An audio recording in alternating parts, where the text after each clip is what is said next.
This program features live coverage of an African safari and may include animal kills and carcasses. Viewer discretion is advised.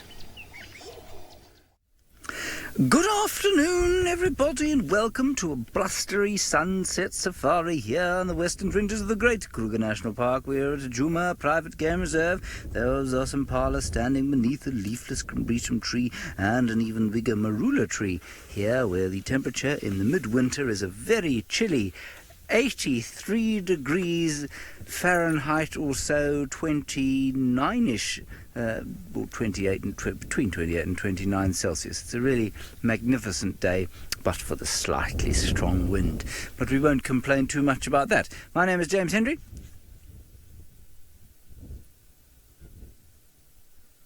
Fergus Clark is on camera, and he will be piloting the drone a little bit later on. Thelma, say hello. There's Thelma. We might be doing some thermal droning. Very good. But of course, as always, you are the most important part of what we do, so please talk to us using the hashtags for our live on Twitter. Otherwise, the chat stream on YouTube is just as effective to get hold of us. Send us your questions, your comments, your insults, and your jokes. Now, the other thing I have to tell you today of most importance is that Stefan Winterboer, the other bald member of the guiding team, he has not guided for a long time, but he is in Wendy. He is driving about, and he's very excited to say hello to you all. It will be just the two of us, believe it or not. Very intimate drives until the afternoon of the 5th. I'm just being indicated towards a hornbill on the ground. This was the bird we had hoped to start our drive with. And I'm not going to spend too much time with the red-billed hornbill because I've been instructed by the director today, who is Luke, I think probably on his final directing shift, sniff sniff, to send you over to Baldylocks number 2.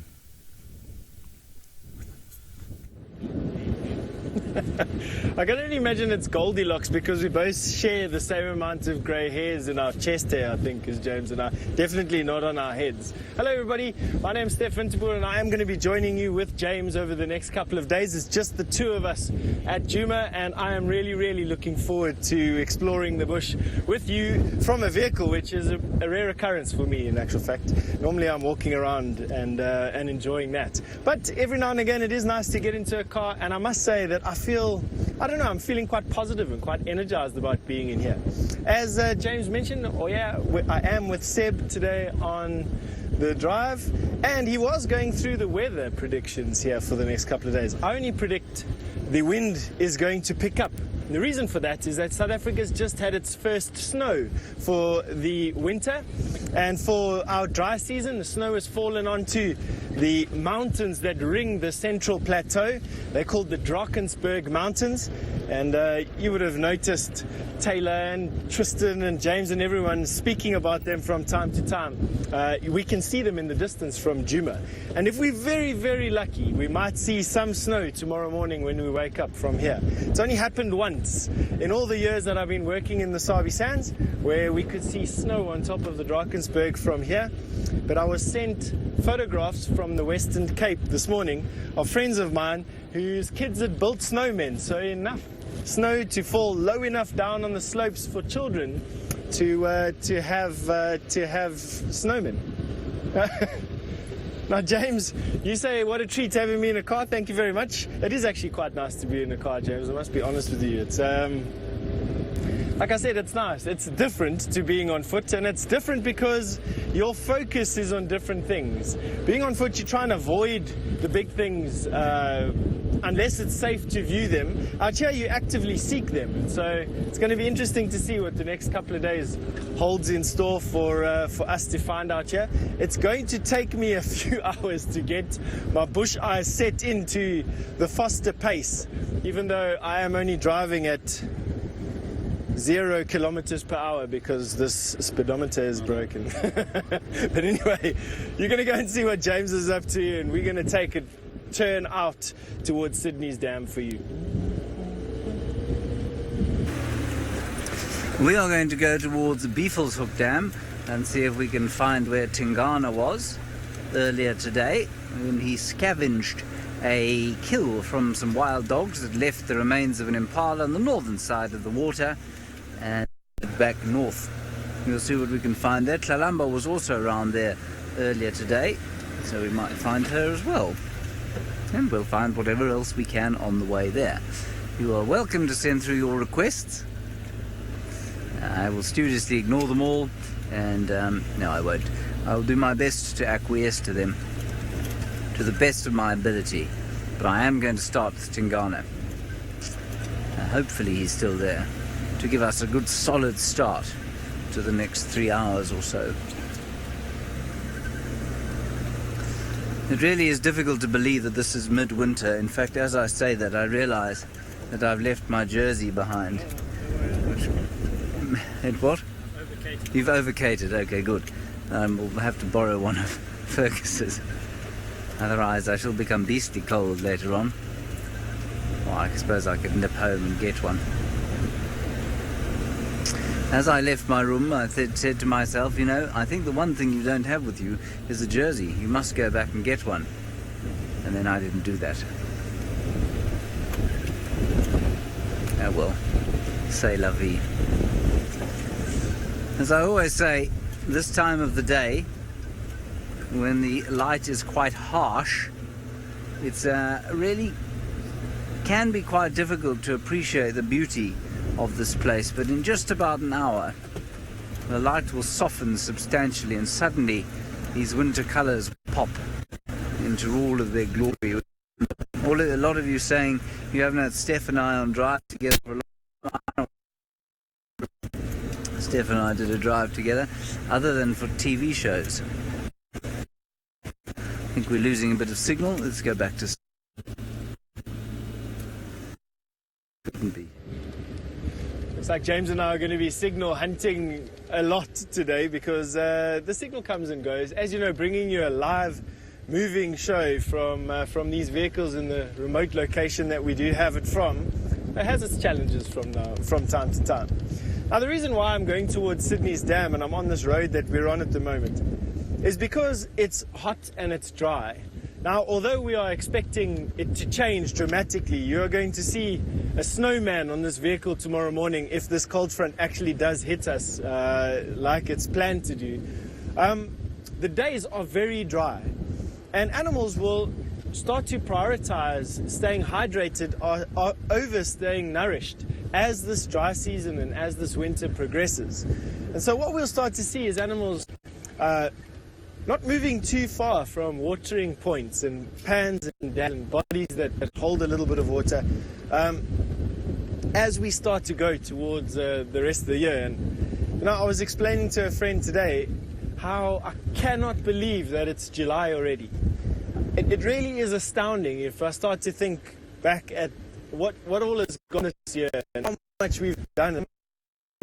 And then we've got another 6 months left, and you know, before we even blink, then we're going to have Christmas back on us again.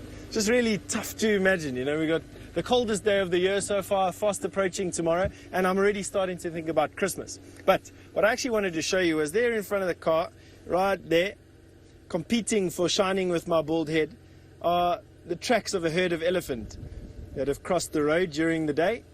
And that is exactly the type of sign that we're looking for to show you this afternoon. So I just want to get a little bit closer to them to figure out exactly if they're going left or right.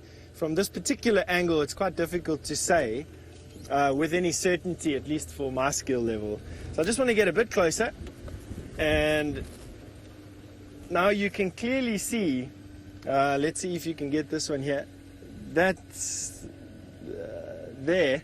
That's the front edge of the track. That's as the elephant stepped and its foot jutted into the sand and pushed up that little ridge there. So the elephants were going into this direction, which is north and away from where we can drive, unfortunately. And as you can see from the tracks that are over it, that it didn't happen right now. Those tracks are lying on top of the elephant tracks and are therefore placed there after the elephant moved through here. And so no luck for us right now. But we keep on searching. That is what we do. Now, as we go on, we are now going to get into an area where the signal is going to disappear a little bit as we get closer to Sydney's dam. And so you're off to James.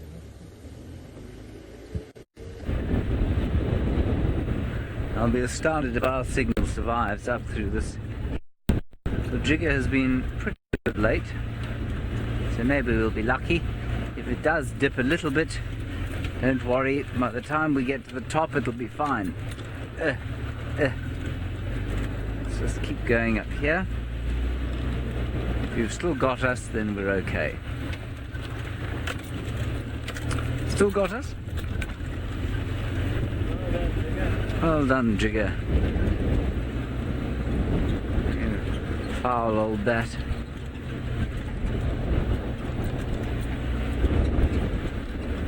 Okay, we're on the final approach to Beefles Hook waterhole, so it'd be good for all of us to look out left and right to see if we can find any sign of Kalamba, who could easily have walked this far from where they saw her this morning. Rex had her on foot. She moved away from his vehicle. She doesn't like being on her own and viewed. I think we've learnt that much. Maybe she's not quite as confident because she doesn't have a sibling. But as I was saying earlier today, it's very clear that some leopards are just more confident than others, in the same way that some human beings are more confident than others. Some are shyer than others. I was quite shy. Fergus, were you quite shy? Fergus is still quite shy. So we all have different personalities, and leopards are exactly the same. They're not all, and I imagine impalas are probably also the same. Now we are obviously in the height of the dry season. Say giraffe. Okay, we probably will see giraffe more often in the dry season. Why would you say that? Oh, you've just seen one. Fantastic. Okay, so there's a giraffe up ahead. Sinak, really, we wouldn't really expect to see any animals more frequently during the dry season in this particular area because nothing migrates because of this artificial water provision of the Sabi Sand. So they've got dams like this, which means everything is resident all year round. Hello. How are you? Nice to see you. Yes. Very nice meal you're having. Spinach.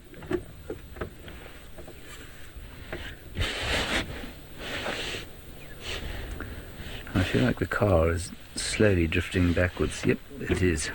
You put it in low range. There we go. That should do the trick. There we go.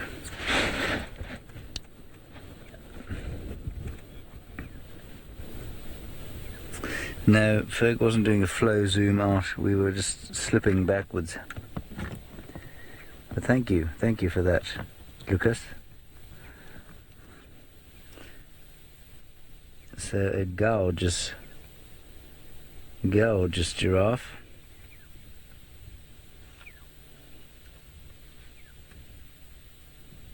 I think this is the same chap we saw yesterday. No, it's not.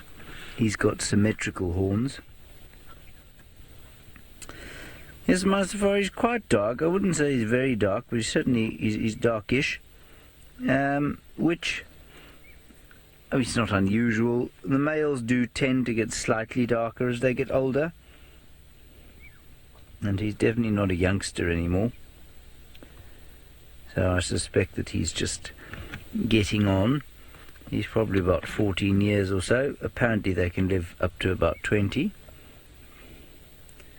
I've never asked a giraffe its age before. More certainly I've never had an answer to asking it what its age was before.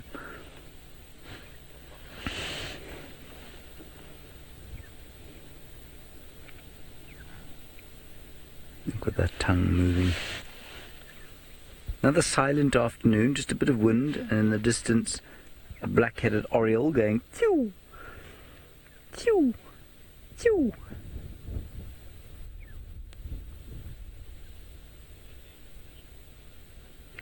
Yeah, it was a loud rendition of his call because he is far away and he's behind us. But other than that, everything looks very, very calm indeed here at Beefles Hook. going to look up ahead and see if I can see anything further. A Tingana lurking in a tree. I don't think we'll be able to see him from here. But let's pop up there and see what we can find. He's in that direction.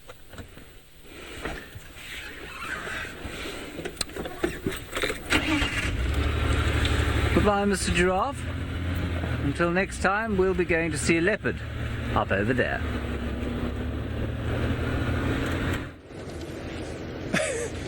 I like the way that was that a challenge from James, or I'm not quite sure exactly what that was, but it's all good. James is looking for Talamba, and obviously being as confident as what he is, it's always a good thing to have a bit of friendly competition. Now, we went past Sydney's dam. There was nothing there. A few male impala, in fact, 2 or 3. And so now what we're going to do is sort of head out towards Treehouse Dam, approaching it from the western side, because there's a lot of good vegetation in the seep lines above Treehouse Dam. We're going to see if we can catch something, just having a sort of mid-afternoon snack before heading off to the water. So that's what we're going to do. And while we're at it, scanning these thickets for any sign of life. Now, I'm still feeling that it's a pretty hot day, even though the air temperature, the wind that's blowing in is feeling a bit colder. The sun is actually still quite intense. And that lying down in out of the wind will actually be quite hot. And so things like predators, cheetah, wild dog, lion, leopard, there's every chance that we get to see them lying out in the shady spots that you can see. So these guarri bushes provide a fantastic amount of shade, and just by scanning them, quite often you can catch something trying to stay hidden. Now, of course, lots of prey animals like impala and steenbok also hide underneath these bushes. Now, Billy, who's only 6 years old, has asked me what my favorite leopard is. Billy, any one of the leopard is my favorite, to be honest. But if I had to choose one, it would probably be. I quite like Tingana, mainly just because he's nice and big and he doesn't really care much about anything. These are all some young impalas, Billy. Something that Tingana would like to snack on, one of these leopards snack on. Now, they are slightly out, generally speaking, of what leopard would normally consider food, but in this particular area, impala are so common that leopard get quite good at hunting them. These are youngsters, young males, and they're all still hanging around with each other because only about 5 or 6 weeks ago was the rut. And the male impala still have a lot of their male hormone in their body called testosterone. And the testosterone is a hormone that creates a little bit of aggression in the older males, and these young males band together and basically keep out of the way of these older males, and they form bachelor herds with one another. And these bachelor herds are basically just to keep one another safe. More eyes and ears looking out for things that want to snack on you, the better chance you have of staying unnoticed. Let's go around the corner and see if we can see a nice dynamic of these bachelor herds and see if it's still intact. The young males are quite often joined by males that are too old to participate for females, and quite often you get this nice structure where the young rams that learn how to fight and wrestle from the older guys, they all have this particular affliction of an increase in testosterone, but only the prime rams get to really bash it out for the females. And so even these youngsters and the old guys still have that aggressive response. They still wrestle with one another. And now I'm going to show you what I'm talking about here. So we've just seen some young males, and they are now hanging out on the periphery of this herd of impala that you can see just in the front of us now. There you go. I know that there's females here because some of them haven't got horns, if any of you are wondering why I'm saying male and female. So the ones without the horns are the females. The ones with the horns even if it's a small horn like that one there's a. Now that guy, what he's doing there, he's roaring a challenge at these young guys. That roaring response only really happens when they're full of testosterone. You can see that his 4 quarters, so from the back of the front legs all the way through to the neck, is still relatively swollen. Look at him go. And that is just because his body was responding to the increase in testosterone. They'll start to deflate a little bit as their testosterone levels decrease. And it is cyclical.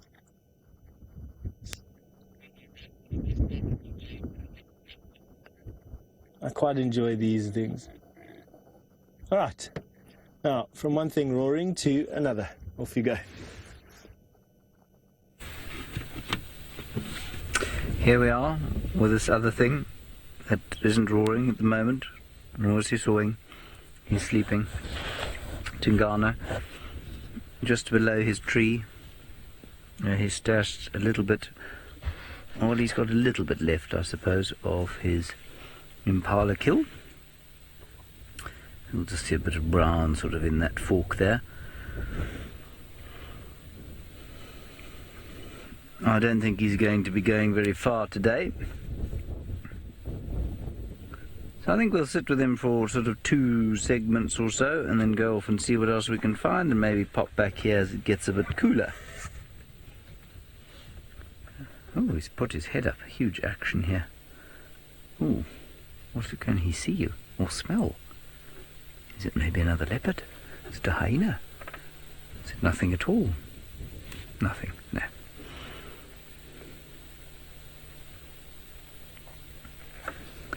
He's a very contented fellow now. Got a meal for free this morning. Still a bit left. Nice fat stomach. It's not the worst Monday afternoon he's ever had.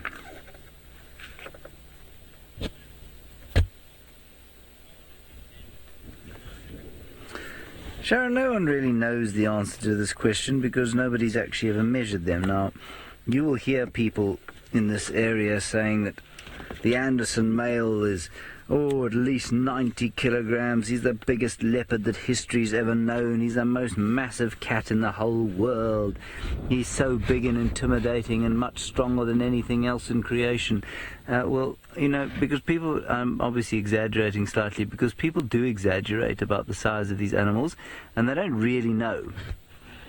That said, I am reliably told that he is bigger than most leopards that we have in this area, and the average male leopard size for this Kruger National Park, based on a sample of probably about 10 or 12, I think they've done it, is about 64 kilograms or so. Now 64 kilograms is about 130 pounds odd, so I don't think that the Anderson male is anywhere near 90 kilograms. I think you'll probably find that Tingana is about an average size male, maybe slightly bigger than average, but I wouldn't say so. So let's put him at 65 kilograms odd to be generous. And then let's say that the Anderson male might be slightly larger, maybe 70, 72 kilos or so. So really not a huge amount of difference. 72 kilograms weighs in at round about, call it 150 to 160 pounds. So he might be bigger. He certainly, he looks stockier and about the same height. I would have said that Tingana and Hukumuri weigh the same, roughly, although Hukumuri is definitely slightly shorter, I think, than Tingana, but he's more heavily built. And Anderson is like a sort of Hukumuri, but the same height as Tingana. Now this is all based on photographs and things that I've seen, because I've never actually seen the Anderson male in the flesh. But if he was 90 kilograms, he'd be pretty much the size of a lioness. And I don't think he's that big.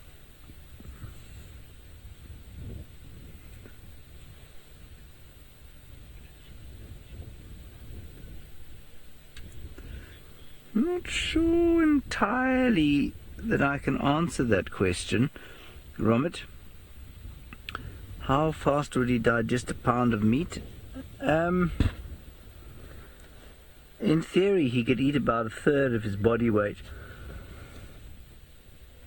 in one sitting, or certainly in almost one sitting. So that's 20 kilograms of meat odd. I think that's quite a lot, really. That's about, how many pounds? It's about 50 pounds of meat.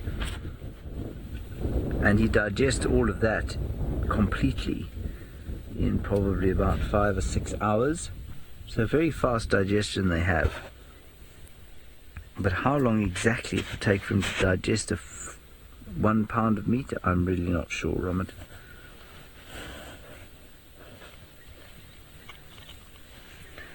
Sometimes very difficult to answer these things because nobody's ever actually researched them.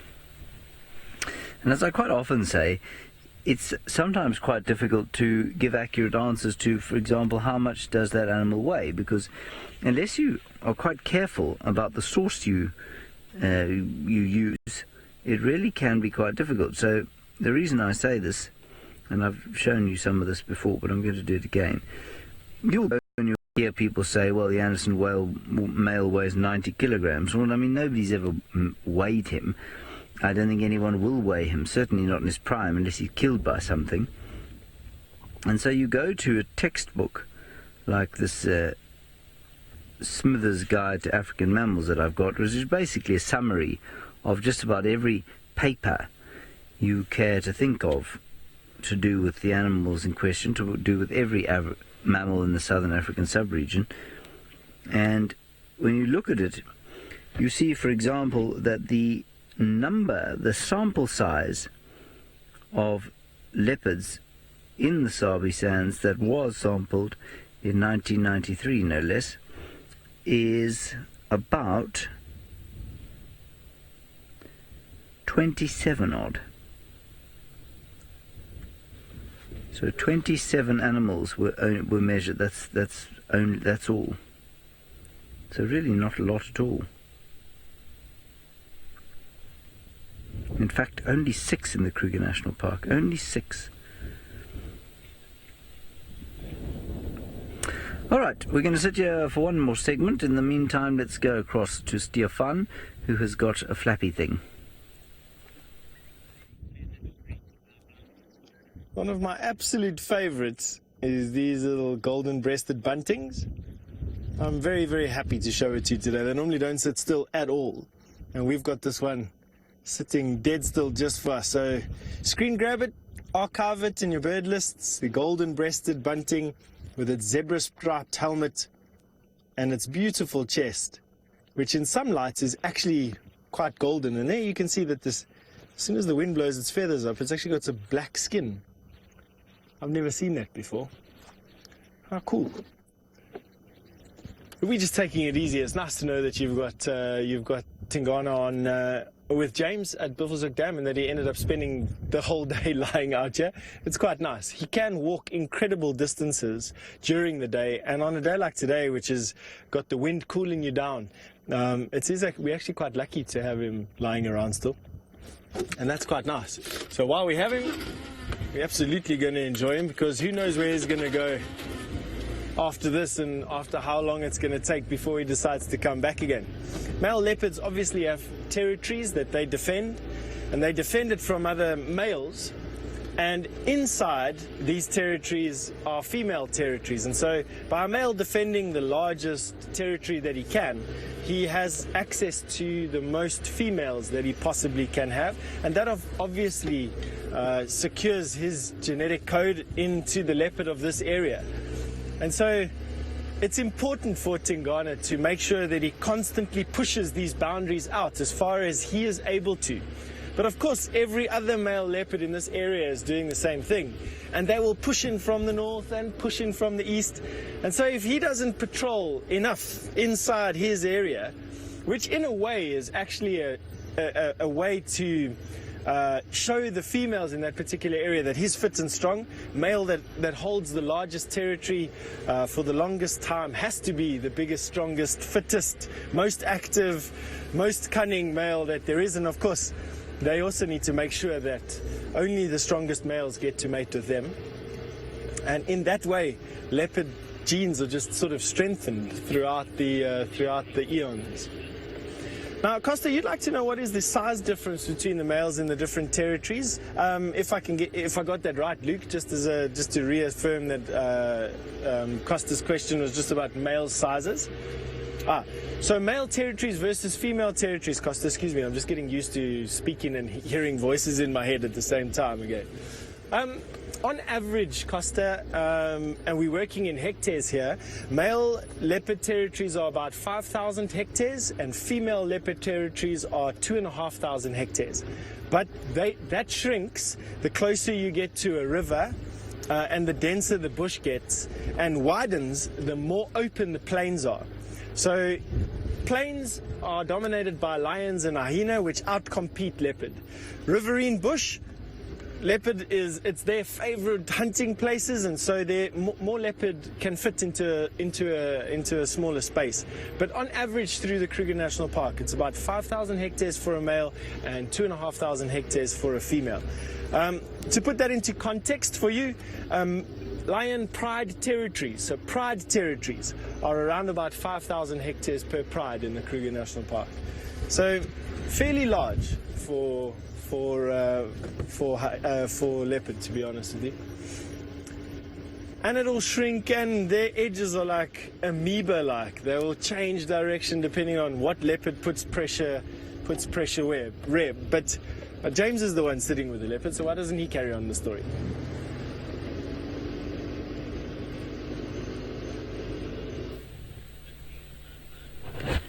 Now we have our fellow. We've moved slightly around the corner. That's not him, don't worry, that's his meal that's sitting there in the tree, and you can see what's left of it. That's quite a nice view there of the fetlock gland, which is used to disperse pheromones when they're running away from predators, so they can find each other in the bushes. This is the impala I'm talking about. That was an impala. His stomach is still sitting down by the waterside. And really, that is a perfect dining room for Tingana. We have moved to the side of, so we can have a look at his golden head. But like I say, I think that we'll just do one more segment here, and then we'll probably press on and see what else we can see. I'm just going to let everybody know what's going on the radio. No, I don't need to. It's all been done. All right. Are you all happy for us to do that? We'll sit here for the next 5 or 10 minutes, and then we'll move on and come back a bit later, because I think I will run out of things to say about this sleeping cat.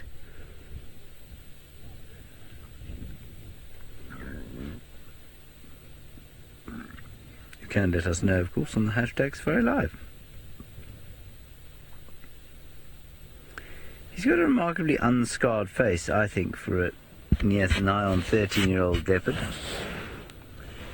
And apparently all of you are not asking any questions about this leopard, but talking about how handsome Steph is.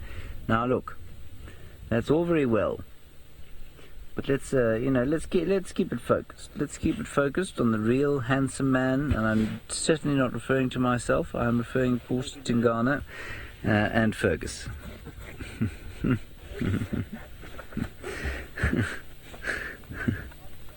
I say it's fun having Steph on drive.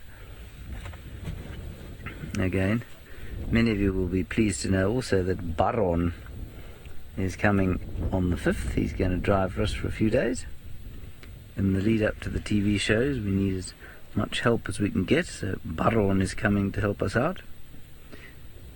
That's Byron, for those of you who don't know. And so that is who will be driving then. So lots to look forward to. Tingana, you can see, is deeply excited by this. Rob, a nice subject to talk about is what other animals smell of cats like leopards. There's no question that they smell their scent marking, absolutely. I mean, if our insensitive noses are able to pick up the smell, there's no reason on earth that animals with much more sensitive noses than our own aren't able to pick up the scent of animals. But that said, I think, and I've said this before to many of you, I'm pretty sure that these cats are as fastidious as they are about cleaning themselves, precisely because they do not want to be smelt. And I don't think it's a coincidence that pack animals like hyenas, wild dogs, and lions are much less fastidious about cleaning themselves. Yes, they do clean themselves from time to time, but they don't spend nearly as much time on the cleaning, and they don't do it immediately. So lions will clean each other after 3 days of being covered in the innards of a buffalo, and wild dogs might lick each other, a couple of hours after they've been buried in the bowels of an impala like this. Likewise, hyenas, I don't think they ever clean themselves. I think they just stink. Hyenas absolutely hum. But leopards, you do not notice a smell when they walk past you. Now, of course, like I say, we don't have sensitive noses. But I really think that they are so fastidious about cleaning themselves in order to avoid being smelt by their predators. It's a very interesting subject, that, because people will also tell you that these animals will try and hunt into the wind so as to avoid being smelt. Now, the literature does not bear that out. There's a lot of research done on that, and it simply does not bear out the fact that these animals pay any huge attention to the wind when they're hunting. And I think it's a much better idea for them rather just to stay clean.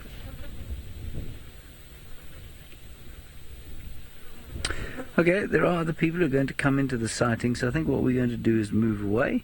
We will definitely come back here as the sun begins to sink, and in the meantime, Stefan, I believe, has managed to find himself a wildebeest.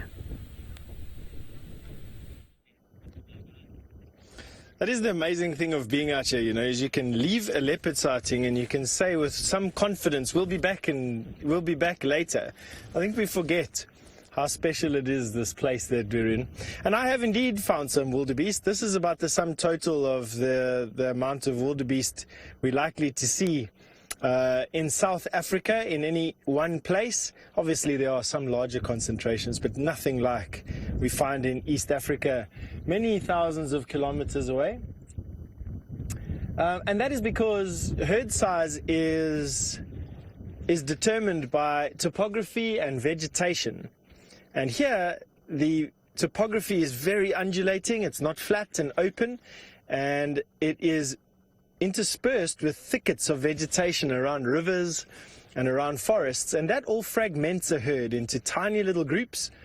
And because you're smaller, you are easier prey, and because of that, herd sizes here in the Kruger National Park have never been as big as what they are or can be in East Africa. In East Africa, the herd sizes there are enormous. Here, this is very big to see.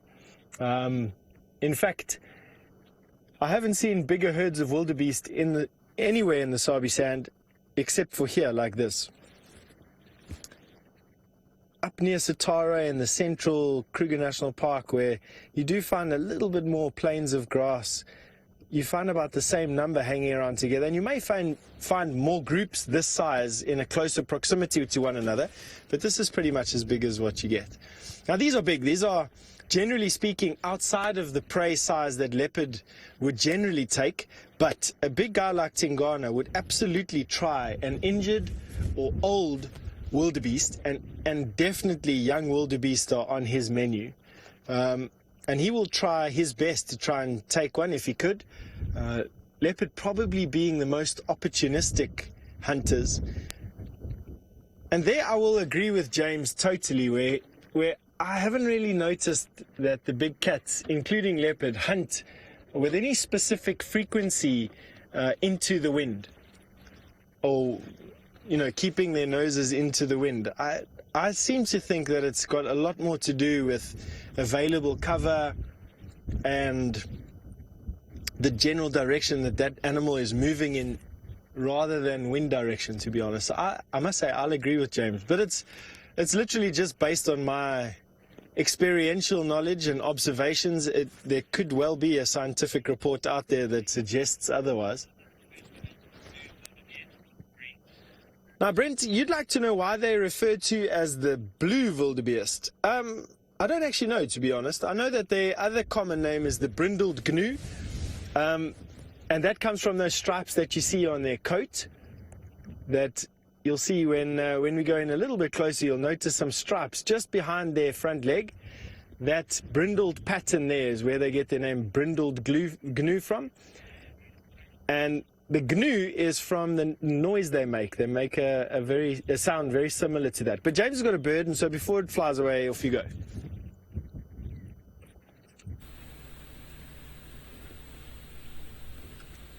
We have a bird, as you can see. That is we know it's a bird, of course, because it's sitting in a tree. It has feathers.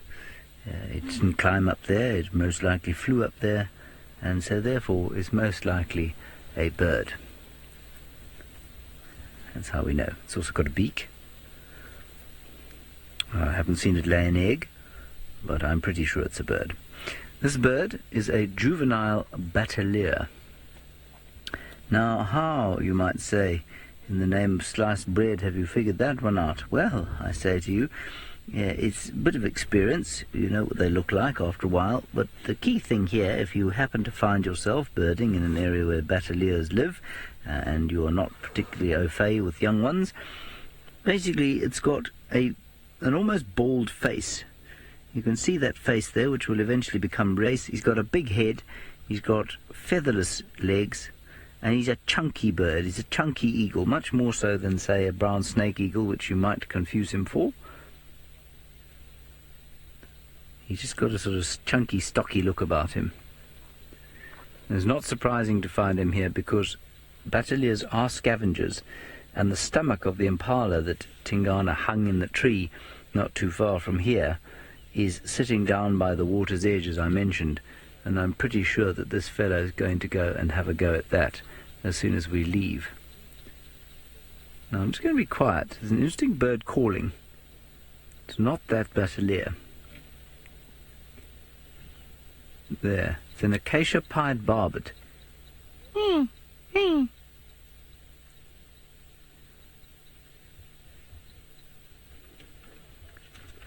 mean, the only reason I mention that is because I'd be quite excited to see the acacia-pied barbet here, but at the moment I don't think we'll see him. Alright, let's pop down here.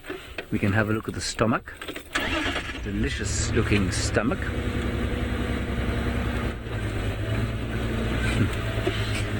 Sinak, you seem to be very interested in the different seasons and what we'll see at different times. It's very good. It's logical. But we will not see different birds in the winter time, but we will obviously see a greater number of birds in the summertime. And that's because the migrants will return.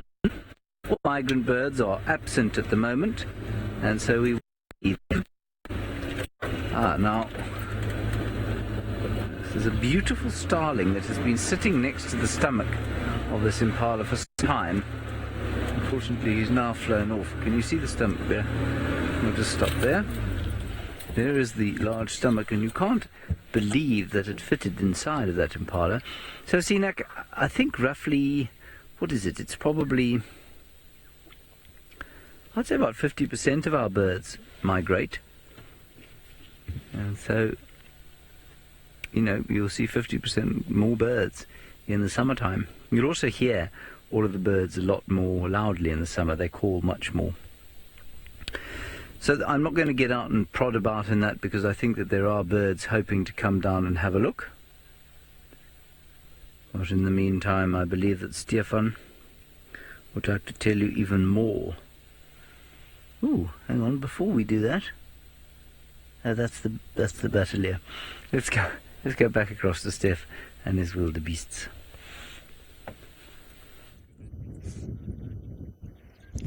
It's nice actually to know that we've got a baby batelier on the property. It's always good to see. And isn't it just incredible, the colour difference between what you'd commonly know as a batelier with the black and white markings and this brown drab bird that you see with James. And we are indeed still with our wildebeest herd. And they are displaying exactly the type of behavior that causes the migration. So if you go a little bit wide from where you are now, you'll notice that they're all standing in a line, and they're all feeding on the palatable grasses. Wildebeest are ruminants, and so they only feed on a very select group of grass. And they're now all making sure that they get to that grass first, and that's why they're standing in a line, but they're not in front of one another or behind one another, because being in front singles you out, and being behind singles you out, but it also makes you hungry. So standing in a line helps you get the food at the same time, and as the food finishes, they move on. Now you can imagine when there's 1.5 million of you, that this happens fairly quickly. And that's exactly what happens in the Serengeti Mara ecosystem, where the wildebeest, the rain dries up, the grass starts to die, and the wildebeest basically just walk following the grass all the way north into the northern part of the migration, hundreds of kilometers away. And then when the rain comes back, they go all the way back again. Now, this isn't a migration. You get seasonal migration in the Kruger National Park. We don't, but it's minor. Now, Phil, you'd like to know if there's a dominant male in this herd of wildebeest. There absolutely is, and he's standing way off on the right-hand side here, looking splendid. I think that's him, at least anyway. He looks to be the biggest. Or am I mistaken? What's those mammary glands on our male? Yes, they are. That's definitely not a male. Oopsie. So let's see if we can. What about the guy all the way on the left-hand side?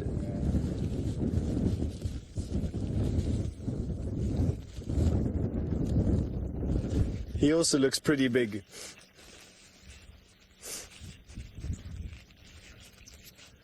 Now, Robin, you asking a question which I've been asking myself for the last couple of seconds. What is the main difference between bulls and cows of the wildebeest? From a distance, not much, to be honest with you. So the biggest thing that I look for is one of two things: a penis sheath on the belly, or a scrotum behind the tail between the back legs. Or in the case of females, you'll actually see mammary glands sticking out just forward of the back legs, and that is what I saw with this female that we had on the far right. You'll notice in profile she misses the distinctive little skin tassel about a foot in front of the back legs, and if you look carefully there, you'll just see the tips of the mammary glands sticking out. Not that I can really see. There we go. You can just see the tips sticking out there. And if we go back to our male on the left-hand side, you'll notice that he has that very distinctive little tassel and an angled protrusion coming off his belly. And right now you can't see between his back legs, but that in profile is absolutely distinctive. So that is the male, and he's big enough to be the bull as well. All right, and you're going to have a look. James has managed to find the most entertaining hippo in the whole of Djuma.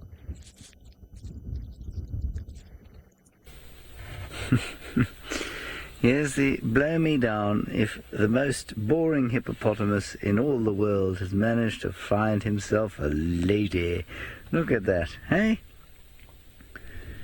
There's a lid for every pot, as they say. And Scuba seems to have found his lid. When people used to say that to me, I used to say, yes, but some pots are not pots at all, they're pans. Which I thought was immensely clever of me. You get lids for pans? Hmm? You get lids for pans? Do you get lids for pans? I think so. Oh, I see. Oh, good. Well, Luke's just written it down because he thinks it's extremely witty. He is, of course, being extremely sarcastic at the same time. So, the Scuba Steve, who, if you are a new viewer, is the hippopotamus that lives here at Buffelshoek Dam, was absent this morning. And he was absent this morning presumably because he was out late on a date.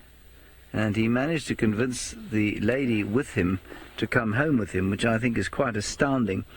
I can only think that she drank way too much last night and has now woken up in the afternoon thinking, oh my goodness, how do I get away without being rude? And you can see, just by the... Scuba is a big fellow. I mean, if you look at the size of his head, he's much, much bigger than she is. That said, maybe she has decided this is the one. And many of you are celebrating that.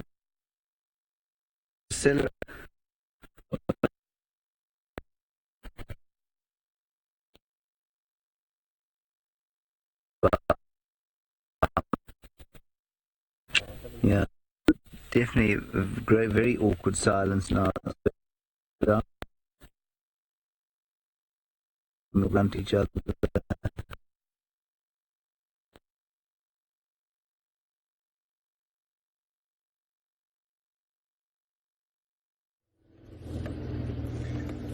All right, so you're back with us. James lost a little bit of signal, and as you know, that happens from time to time. He'll find it again shortly, don't worry, and you'll go back to him. In the meantime, we've left those wildebeest, and we are continuing our journey out to Treehouse Dam to see what we can find en route.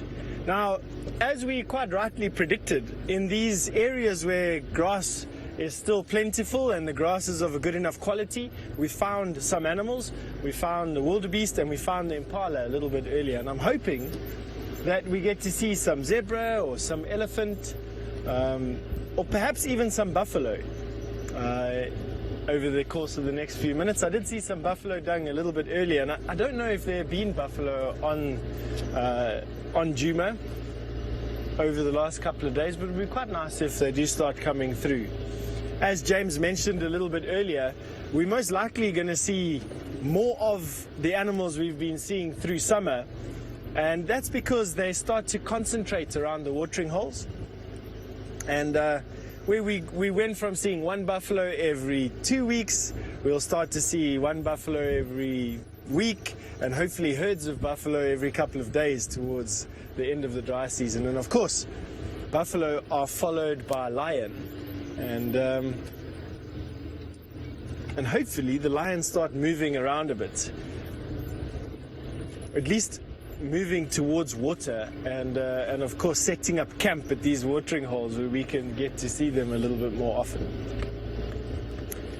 Interestingly, I read something a few years ago that impala have territories that shrink by about half in the dry season around water holes, and increase by double obviously in the wet season to include more area to eat in.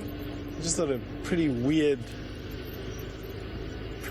statistic. These areas on top of these crests are really good for a grass called Panicum maximum, and I know you've been treated over the last couple of weeks and months to Steve and his encyclopedic knowledge of the bush when it comes down to botany. I'm not even going to try and compete at that particular level with him. He really is fantastic when it comes down to that. But I do know where you have an overabundance of shade underneath large trees in this area above the terminalia thickets that we get this grass, this Panicum maximum growing, and it turns into a brilliant winter grass. It's got a broad leaf and it dries out quite nicely, and it actually creates what we call a winter fodder. Now, around these termite mounds, I'd like to show you what I'm talking about. It is not the Panicum I'm talking about. This is different grass, but around termite mounds you have a lot of extra nutrients. And if you have a look on the slopes of this termite mound, you'll see grass there, where my shadow is pointing, with a much broader leaf than if you just go up a little bit and you have a look further away. Sorry, away from the termite mound, Seb. Excuse me. That's me not being clear. So broad, nutritious grass that grow on the flanks of termite mounds where they are growing in very nutritious soils. And the further away you move from the termite mounds, you'll notice how the leaves of the grass virtually disappear. And that is now a completely different species of grass and not as palatable. Now, because more palatable grasses grow on the slopes of these termite mounds, you can see how they are grazed down flat. And you get these grazing circles developing around these termite mounds. And eventually, toward the end of the season, there'll be none of that grass left. It'll just be sand with the unpalatable grasses ringing it in ever-increasing circles away from it until the rain starts again. Isn't that cool? Gary, you'd like to know if they're fire-resistant grasses or trees. Gary, I'd like to say that everything here, to a degree, is fire-resistant. Now, a really hot fire, a fire that is burning here because of a set of unusual circumstances, a fire burning into the wind on a massive amount of combustible material, will kill grass and will kill trees. But those types of fires are uncommon. By far and wide, the most common fires that we have here are fires that sweep through the bush at the speed of the wind, with the wind. And it's basically like taking a broom and sweeping out the dust in a house. It just cleans out all the combustible material and leaves the trees and the grass virtually untouched. By the time fires start to become a risk here, generally speaking, the bush has had months of the seeds of those grasses being churned into the soil just by the action of grass and plants growing and by insects and such churning up the soil and burying the seeds of the grass. And those frost fires sweep through here so quick that even leaves that are at the top of even relatively small shrubs don't really discolor or even turn up.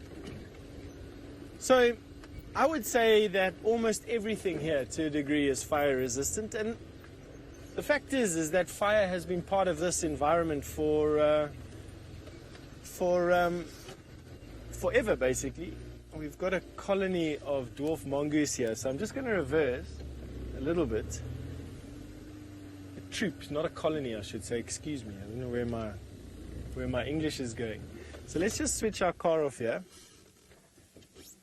And let's see if we can wait just a little bit and see if one of these dwarf mongoose pokes its head out of the grass.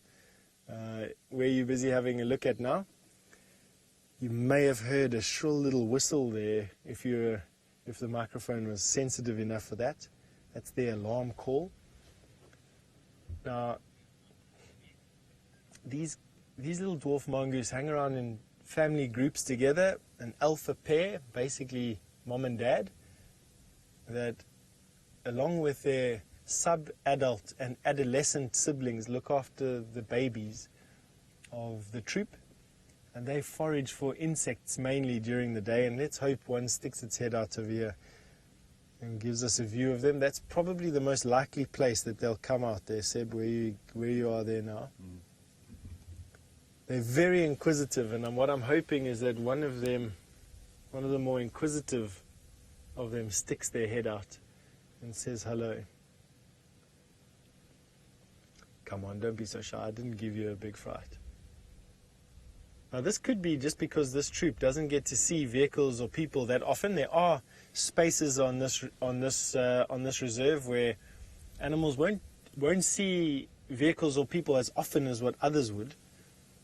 And believe it or not, they still retain some of the timidity that cousins in areas that never see people or never see vehicles have. I actually quite like it, to be honest with you. I think it's quite refreshing. Robin, you also like mongoose. Luke tells me that you've just commented that they are the cutest. I also think so. I think the way that they look at a person and sort of, they've got an inquisitive nature about them, that's for sure, and that to me is intriguing. Now come now, don't be like this. Hold thumbs, everybody, that one at least sticks its head out. Although, as luck would have it. There's one on the tree. Let's go forward and see. Come on, come on. Why I'm saying that that's the best place. Ah, there we go, there we go. There you can see him just peeking over the top of the tree trunk. Oh, yes.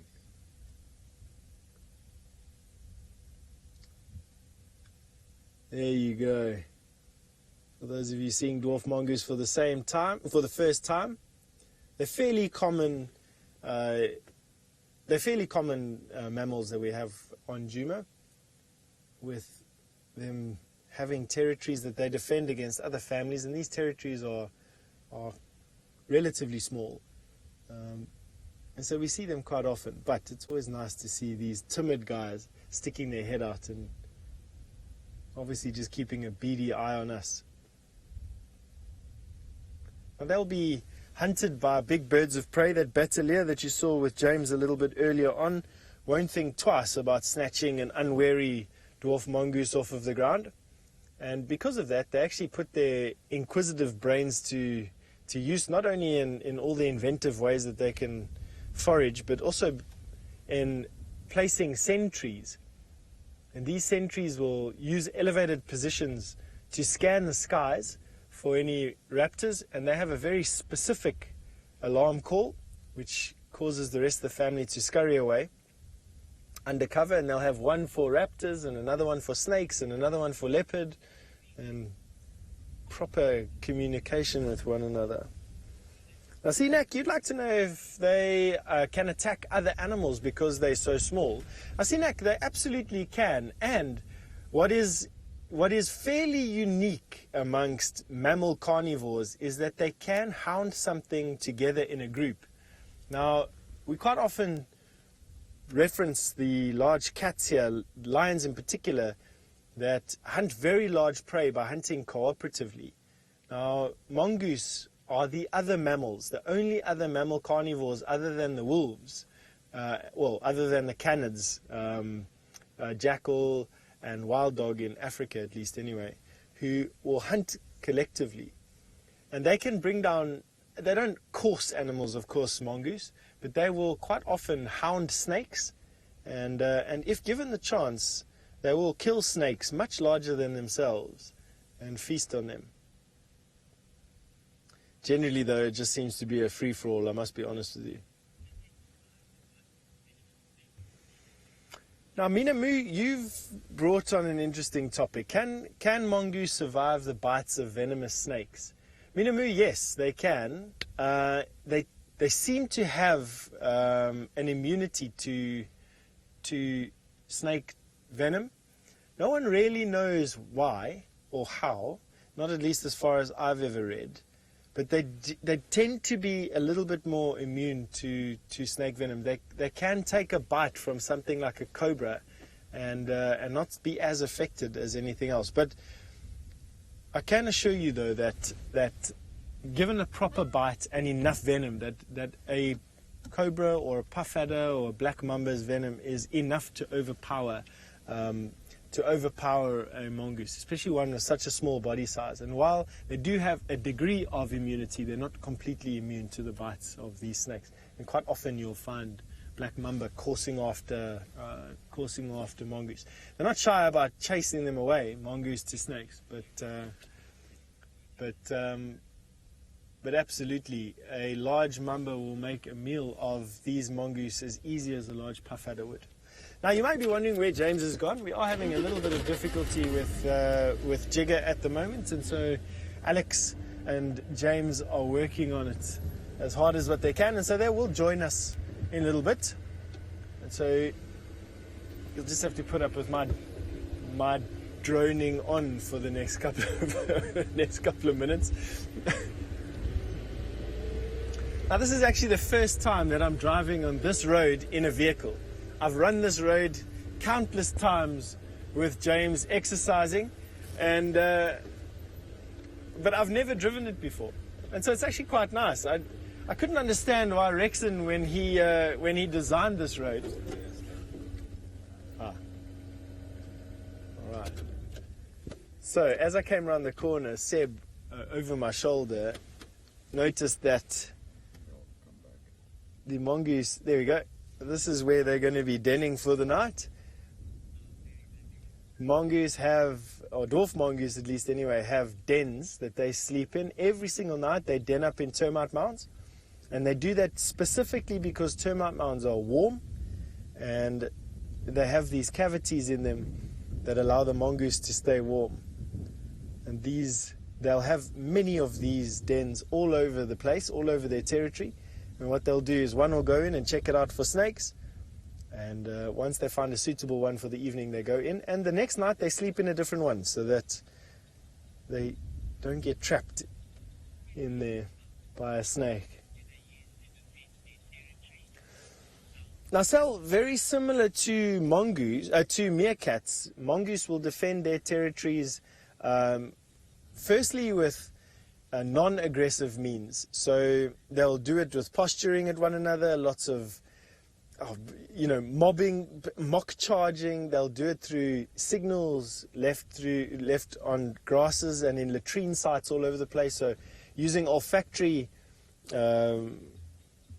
sense, or using olfactory systems in their bodies like glands to secrete substances which then mark and demarcate territory. And if it really comes down to it, they'll pit their strengths against one another in an all-out battle. But that is relatively rare. I've never seen mongoose fighting with one another in a pitched battle, but I am told that it does happen. But just have a look at how cute that is. I mean, you're really going to battle to find a cuter face out here. A willow, mongoose will have anywhere from about 2 to 6 babies at a time in a litter. And those babies are usually born only to the alpha male and female. So only to mom and dad. As the adolescents become sub-adults and as the males start to compete or will start to compete for mating rights with any adult female, just the normal competition chases them out, and then sub-adults from different troops will meet with one another and hitch up and will form their own troops. Now you may think to yourself, well, is there enough space for mongoose out here to do that if every single adolescent is becoming an alpha pair? To be honest, the attrition rate on these guys is huge. They get killed by lots of things, and so not very many of these mongoose reach adulthood, which is unfortunate, but it does happen. And so there's always a vacant territory somewhere along the line for a new pair to make their home.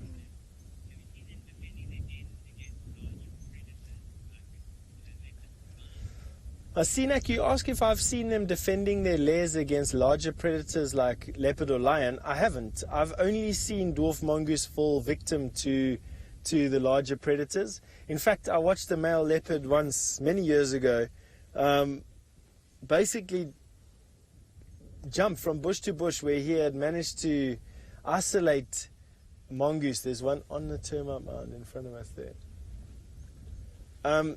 Where he managed to isolate a troop of mongoose, and he basically jumped from one mongoose to another, killing them off as quickly as he could, and eventually they then ran away and managed to make their escape. It was actually tragic to watch. And then I've seen a few mongoose with eyes that have been damaged by the venom of spitting cobras. And I watched a deranged mongoose, whether it had rabies or whether it was suffering from a neurotoxic bite from a snake. I'm not too sure, but there was this little mongoose just wandering around aimlessly out in the bush the one day. I wasn't going to pick it up. Rabies out here is something that you have to watch out for.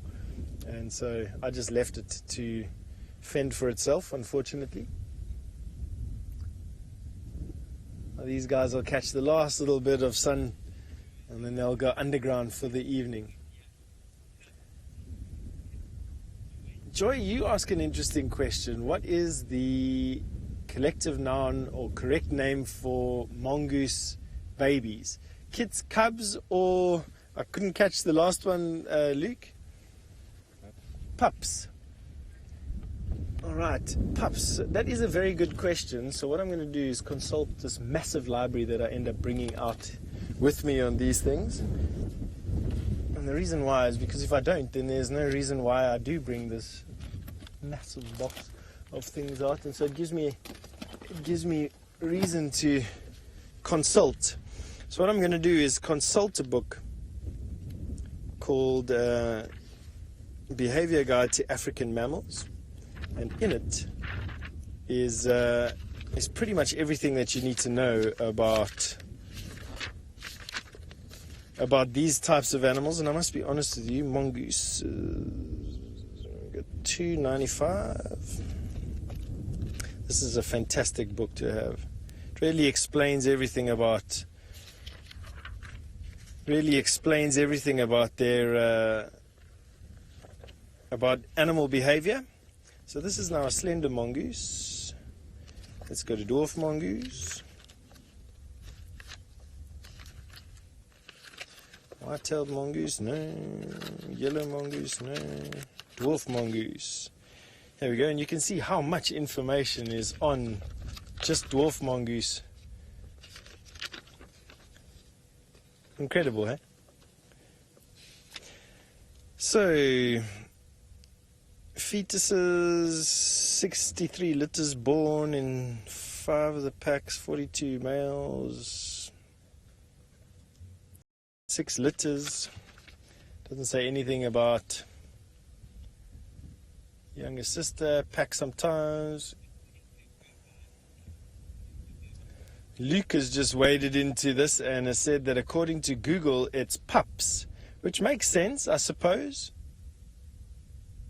Pack members.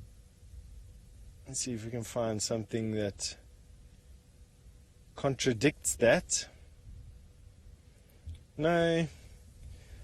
Spend 67 minutes per day with her babies. I mean, that's incredible. Mother suckled her offspring. Weaning at 67 weeks. No mongooses older than 55 days were observed nursing. That's pretty much everything that it says. So much for this book being the be-all and end-all, hey? Okay, so let's see. So let's just take it at that, basically. Now, Roman, you'd like to know what diseases would affect mongooses the most. I would say the disease of being food for other things is what affects them the most. They definitely are small enough to fall victim to any number of predators out here, from the hunting cats at nighttime of any size through to jackal and eagles, monitor lizards to snakes during the day. And so unfortunately for them, they definitely are on the menu for many things. And so rather than the vast majority of them succumbing to a disease, the vast majority of them would succumb to predation. Although, that being said, communal diseases that affect these types of animals really have a devastating effect on the population. And so I would imagine something like rabies could sweep through a mongoose population rapidly and do significant damage to mongoose populations around. Right, let's carry on going. Jigger has been recalled to hospital. Her field repairs were unsuccessful, and so she has now been recalled to have a look at in person. And so we'll get an update. I'll share Jigger's woes with you as we carry on with this afternoon's drive. Oh, you can see this wind that's in front of this cold front that's kicking up. Hasn't started to blow just yet, but you can see the branches starting to move now with an increased tempo. And significantly, everything has got this yellow tinge to it. Now, as the sun goes down today, I predicted we are going to have a fantastic sunset. One massive red ball on a very hazy horizon, and that is because ahead of this cold front it would be scooping up a massive amount of dust. Now, this cold front came from the southern Atlantic and will be sweeping up across the country pretty much from the Western Cape, across the Free State, across the Gauteng province, across Mpumalanga, and into Limpopo province where we are now. So 4 or 5 provinces that this cold front is going to be sweeping up across the land, and it'll be pushing ahead of it a massive cloud of dust. And of course that's going to put a lot of dust into the atmosphere and give us a superb sunset. So Sebastian, we must find a nice place to have sunset, I think.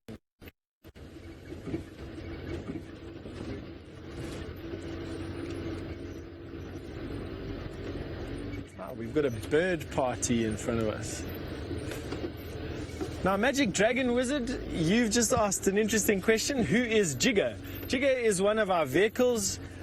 We name our vehicles. They become part of our, well, they're not become, we become part of their family is more rightly the right way of putting it. We have Jigger, Wendy, and Rusty out here at Djuma. And they are the game drive vehicles that we drive around in. Jigger, Wendy, and Rusty. Rusty is in her parking garage at the moment, and I'm assuming that if James can't get Jigger working again, that Rusty will be brought into action. I'm on Wendy today, and basically we become part of their family. They stick around and have been around for donkey's years. And we get in them every day. We do roughly 30 kilometers per game drive, so 60 kilometers per day in these vehicles over some of the most demanding terrain that you can imagine. And what we're busy having a look at over there, which Seb has been dutifully following for us, thank you Seb, is a flock of green wood hoopus, some of the most colorful birds that we have out here. They hang around in family groups very similar to how the mongoose hang around in. It's called cooperative breeding, when an alpha male and female are the only ones to have babies, and adolescent, sub-adults, and juveniles all help each other bring up the youngest members of the flock. I read a very interesting article a couple of years back that said it's not actually nutritionally very feasible to do that, but in areas that can sustain enough volume of food, that it definitely helps in order to decrease, I suppose, there's a term for death rate, mortality of any particular flock. Just have a look at them using that long beak to probe into the wood. So the green wood hoopoo. And that is a very, very nice sighting of one. They usually are very active birds. And using that long beak to probe for insects. And there where the tree is damaged, you have lots of boring beetles and grubs that these birds would have access to, and they'd probe them out using their beak, supporting themselves on their tails.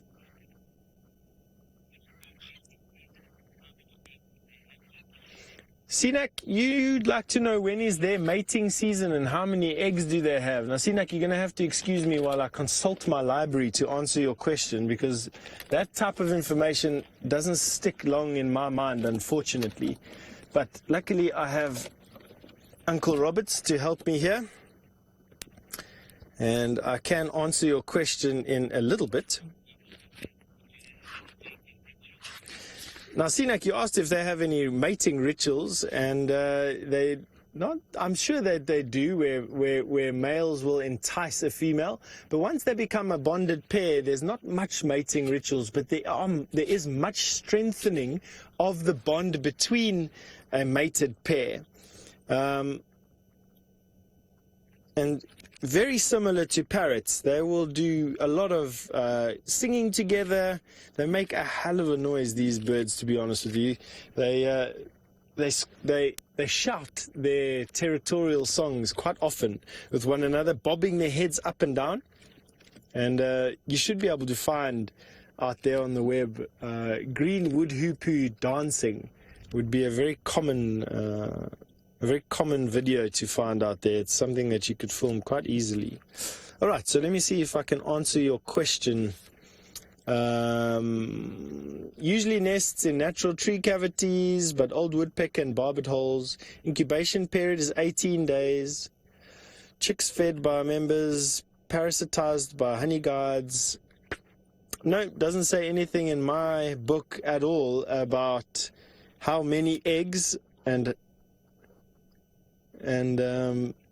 anything like that, Sinak, unfortunately. So I'm going to have to ask you to help me with that. I don't have another book. I do have a book in my library called Nests and Eggs, but not here with me. And so please, if you wouldn't mind giving me a hand, and I will update all of our other viewers with that information about them. Right, let's go forward a little bit and see what else we can find. It's actually been quite a nice road, this, to be honest with you. Nice diversity and habitat. As I was saying just now, I think Rex did a good job here. Now, Michelle, you've given us some feedback to use. You say, if you're not mistaken, they have about 4 eggs, which definitely sounds feasible, Michelle.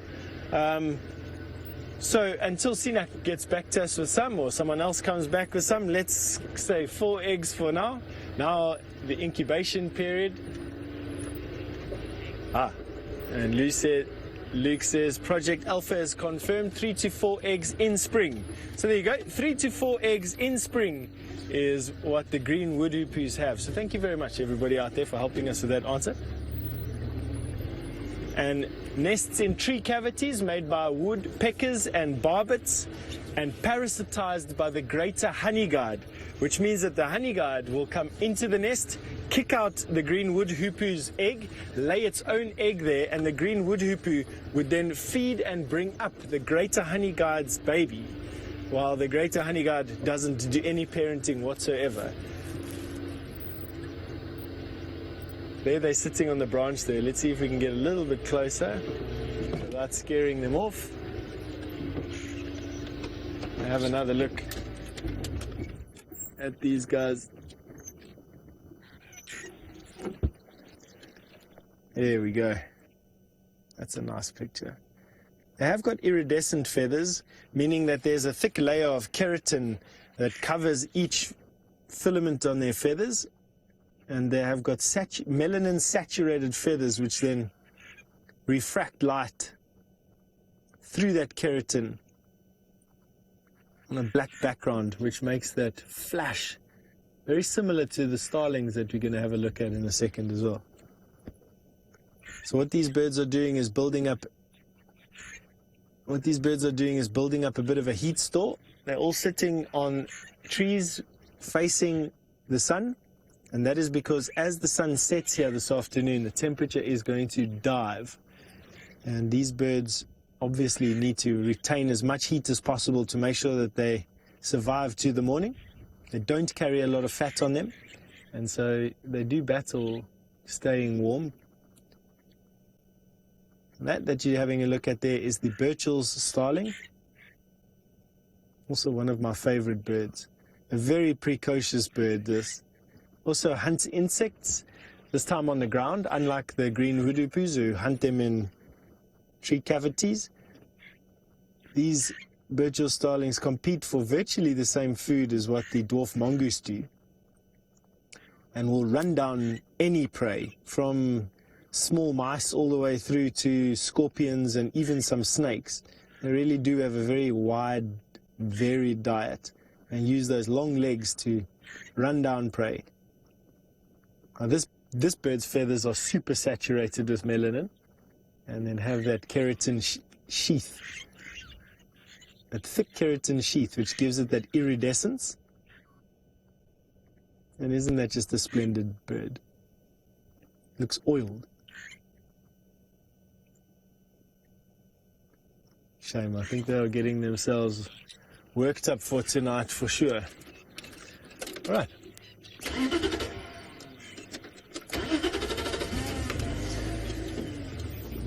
Now, Philip, you'd like to know, are birds none the wiser when they are parasitized by a brood parasite? Philip, these brood parasites are so sneaky.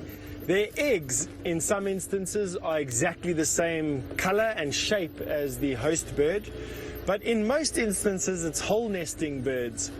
And what is absolutely amazing for me is that even though there'll be a massive size difference in most cases where the host bird is far bigger than what, the parasitic bird is far bigger than the host bird's babies, inside their mouth they have a brood spot. Now, in some instances, these brood spots are bioluminescent and are arranged in very specific patterns on the inside of a bird's mouth. And the parents are actually keyed to feed that brood spot on the inside of the mouth rather than feed the shape that is their baby, because it's dark inside a hole. And these parasites have managed to evolve babies with identical brood spots on the inside of their mouths, even though the babies are vastly out of proportion with one another. And the parents will continue to feed it.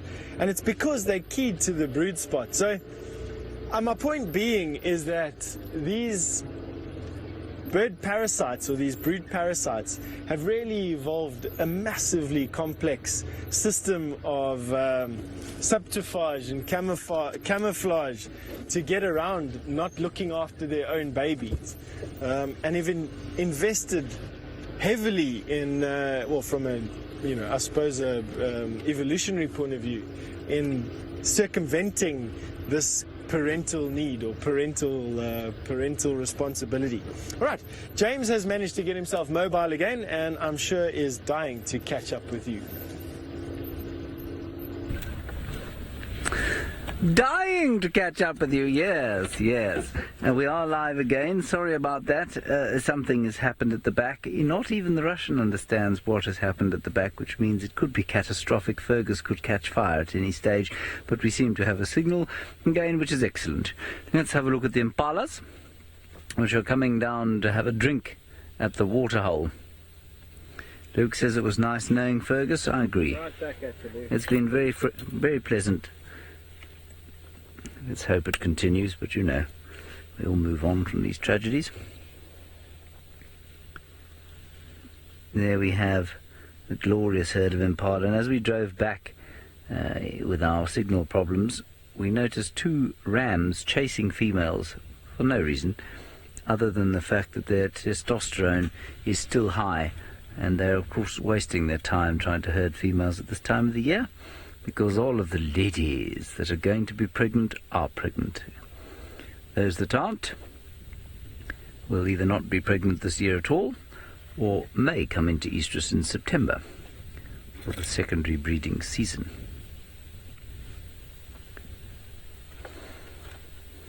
I told you the light would change in about an hour, and so it has. We are going to go back towards Beefles Hook Waterhole to enjoy Tingana in this light. I believe that we're being stalked by the dam cam. Let's give it a wave, Fergus. There we are. Hello. Zoomy, whoever you are. Fine people that man the camera from all around the world. Now they're turning away, yes. They're feeling embarrassed that we've spotted them.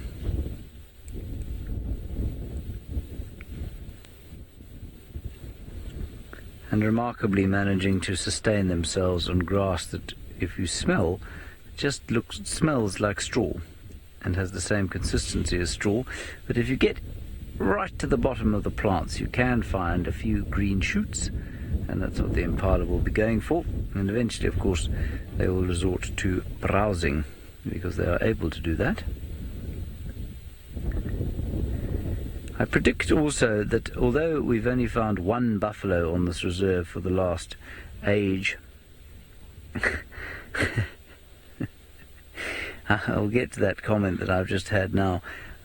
I suspect the buffalo are going to come back because there's a lot of good dry forage on this reserve, and buffalo can survive well on that, and I suspect that as the winter progresses we'll have more than just the one buffalo we have at the moment. Thank you, Mona. You say impala are beautiful, but not as beautiful as me. Well, that's very kind. I don't think they don't spend as much time grooming. No, I also think that you would not find too many people who would agree with that, Mona, but I am in full agreement. I think I'm far better looking than an impala.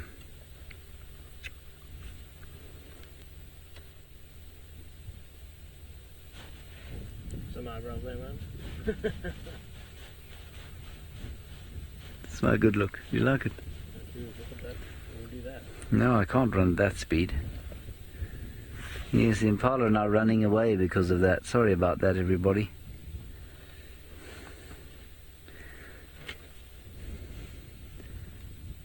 What a lovely, peaceful winter afternoon scene.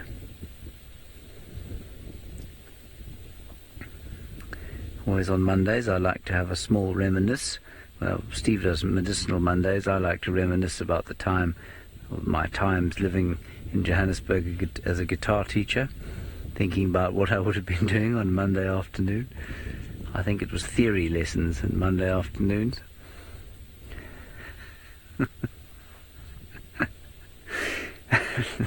This particular memory is of...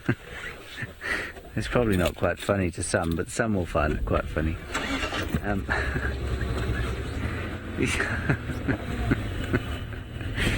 These two kids who kept arriving late for their theory lesson. You know, I'd say, why are you late?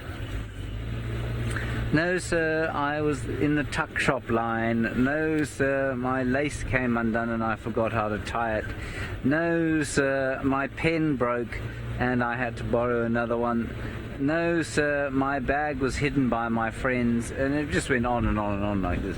And it was always the same two guys, very clearly, obviously lying through their teeth. And eventually they arrived for the fifth or sixth time late. I said, you know what, you're an imbecile. How can you lie? How can you arrive late all this theory lesson is? You are late. You're an imbecile. What are you? He said, I'm an imbecile, sir. I said, that is correct. Now, make sure that you arrive on time. Well, it wasn't 2 days later that I was hauled in front of the headmaster because the parents of the detestable child in question had gone home and told his parents that I had dared to call their baby an imbecile, which he very clearly was. There was, I mean, there was no lie in what I had said. And I was told in no uncertain terms that I was not to call children imbeciles because it hurt them for the future and gave them self-esteem issues. So I had nothing to do but say sorry very much, and I wouldn't call anyone an imbecile again because obviously I needed the job. So that's my Monday afternoon reminiscence. Luke, what was that about rock and roll? It wasn't a very rock and roll lifestyle, no. Yes, I led them down the path of rock and roll. Exactly, that's what I was doing. Exactly, when they become lead guitarists or a band called the Imbeciles, as Fergus has suggested, then my methods will be justified. This light is perfect for the birchal starling. That one's run away into the shade. There's one in front of us though. Let's have a look at that one. How's that one? No, oh, perfect posing. There we go. Billy and the Imbeciles, that's what the band's going to be called. Let's just hope he's not their business manager, because if he is, it'll be a disaster. Philip, animals love guitar playing. It does depend on their individual tastes though, of course. Some of them like hard stuff, some of them like a bit of hip-hop, and some of them like the blues. But this bird likes the blues, for example. The lilac-breasted roller is a fan of Pink Floyd. What else have we got? Generally find the vultures like hard, heavy music. Franklins tend to like a lot of classical music based on brass instruments, that sort of stuff. You know, we try and play them what they like. I don't really play my guitar for the animals. I'm just making a joke. There we are, the sound of music. They always like the sound of music and Snow White singing with all the animals.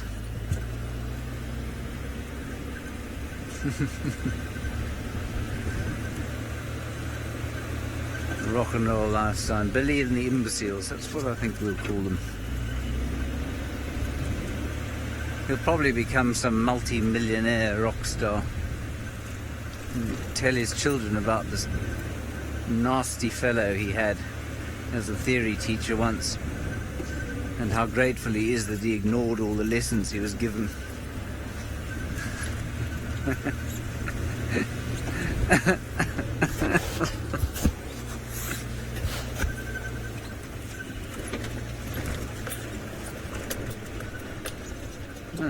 Many of you going on about Pink Floyd.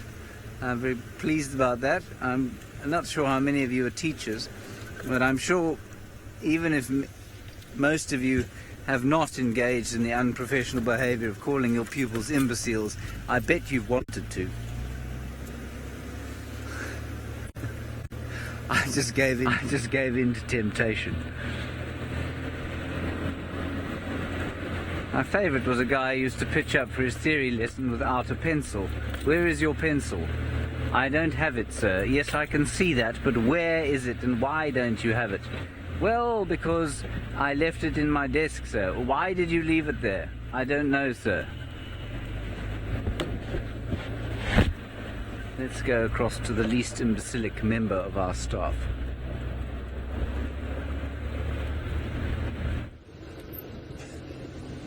Can you imagine James being your music teacher, or at least sending your children to James for music lessons? I think I'd do it just for the laugh of it, to be honest with you. But that being said, James does fill our camp with the most unbelievable music when he's playing. And sometimes I actually catch myself having to remind myself that it's a human being playing a musical instrument made up of movable, vibrating strings on wooden boxes of all different shapes and sizes. Something that has completely and totally missed me as a skill at all. I have no musical talent whatsoever. Yeah, so it definitely is quite nice. James definitely has a skill, and I'm much appreciative of all the music that he makes in camp. I think everybody is to a degree. All right, we're about to approach Treehouse Dam, and while I don't really expect anything there, you never really know with these types of things. It's always a bit of a surprise. There's some anticipation in getting up to a dam, and I don't really know what it is about. It's maybe, I don't know, same anticipation you have about walking up to a pub and hoping that someone that you know is inside there for a drink. Well, I'm looking forward to seeing what is there. So we're going to sneak up on this dam, if there is such a thing as sneaking in one of these vehicles. We are just taking it very easy. And the reason why I'm doing that is you don't want to alarm something at water. Water this time of the year is these vast open patches of mud and floodplain basically, and animals feel very exposed. And if you come barreling in there, you can quite often chase a skittish animal away from a pan. And so just approaching it easily is a nice way not to scare them away.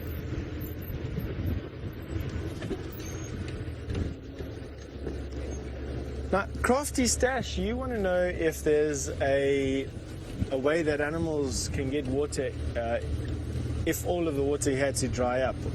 There is actually, to make you feel rest assured that in the Sabi Sand Game Reserve where we are right now, there's a lot of pans that are pumped.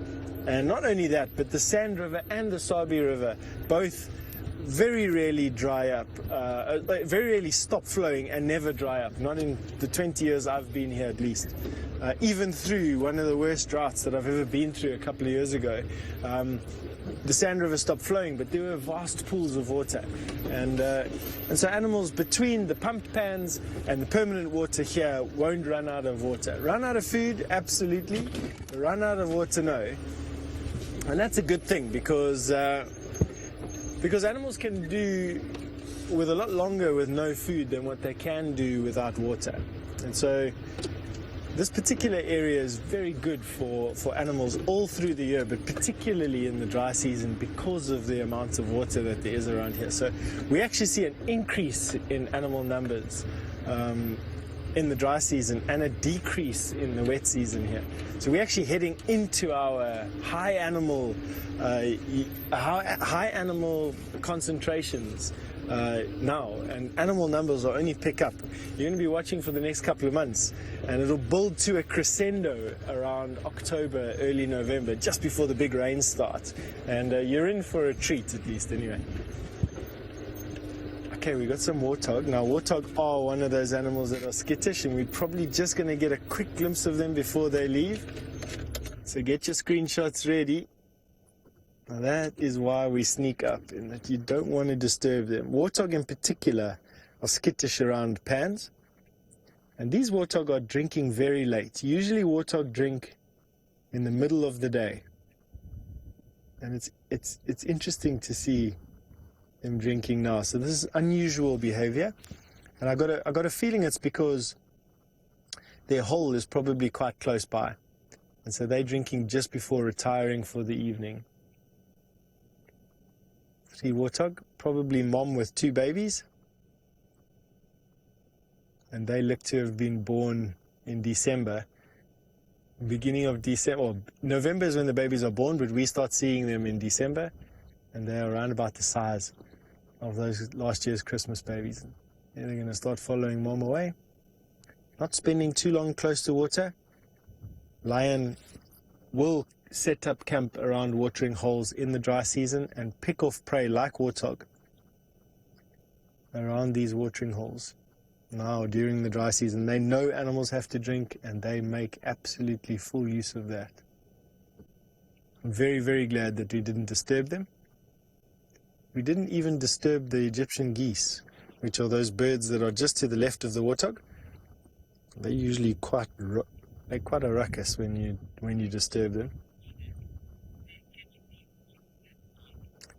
Sinak, you just asked if we can see warthogs at night. It's uncommon, Sinak, to see warthogs at night unless they've been chased out of their burrow. Usually when you see pigs at night, it is the bush pig, which looks almost exactly the same as the warthog, but is more nocturnal in its habits. However, I have seen warthog in cornfields, in maize fields, at night time, specifically on a full moon night, and where there is a distinct lack of large predators, so where there are no hyena, lion, and large concentrations of leopard. You will find warthog making the most of crops at night, obviously when the farmers are sleeping. But it is uncommon to see them hanging around at night. And now, when has it happened before that I've seen it? During the drought 2 or 3 years ago, I was seeing warthog at my house in Hoedspruit. I was seeing warthog in the middle of the night, right next to my house, where they wouldn't leave potential food sources. My wife would put out a little bit of grass for the animals starving to death in the place where we were living, and warthog would sleep next to the house knowing that they'd get the first pickings at the food in the morning. So they will change habits depending on circumstances, but to answer your question, Sinek, it's unusual to see warthog at night. What they will do now is make their way through to a burrow, which is generally excavated out of an aardvark digging in a termite mound, and they will reverse themselves in there and hole up for the night, coming out when the sun is up tomorrow morning.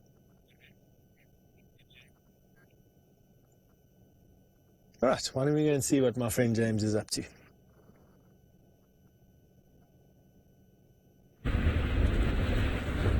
I've just taken a slightly different route back towards Beefleshoek Waterhole, thinking we might cross some tracks or actual animal of Tandi and Tlalamba.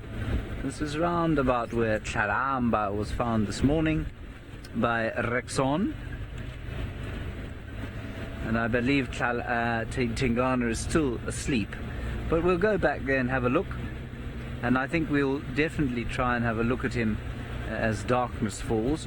And if there's no one else there, we'll put the thermal drone up.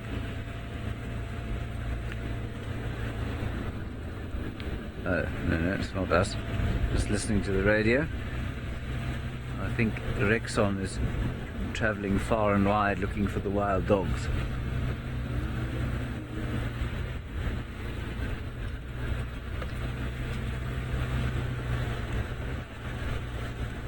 Kudu tracks, Nyala tracks, No nyalas, no kudus though. I'm very pleased that we've transferred our luck to Steph. He now can't start Wendy. That's not surprising. You know, when things... Oh, I think it's just water, so they're just topping it up. Well, that's good. It's a relief. Just checking my temperature gauge. We're still okay.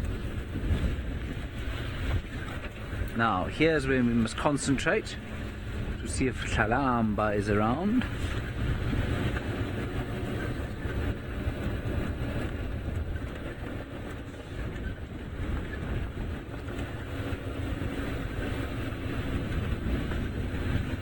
Kalamba, will you come if I sing to you?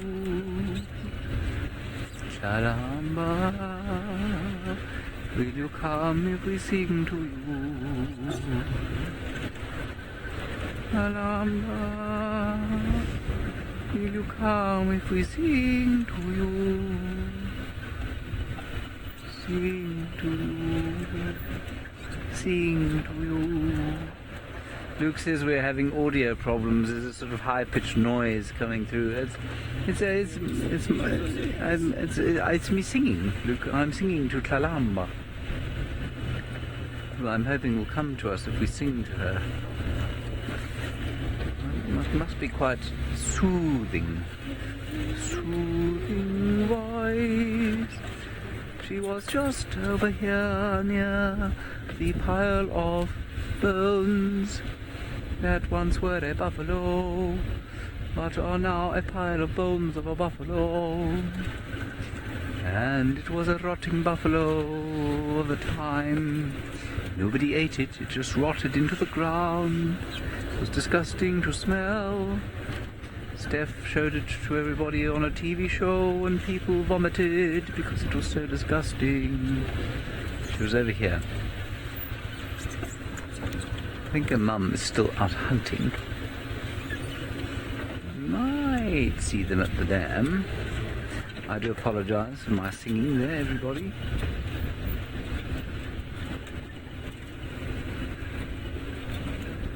Yeah, I'm glad some of you seem to be enjoying the new musical flavour of the show. That's good. I think you should ask Steph to sing the next time you see him. Yes, he's got a wonderful voice. He also, as you can tell from his general disposition, is very theatrical about everything that he does.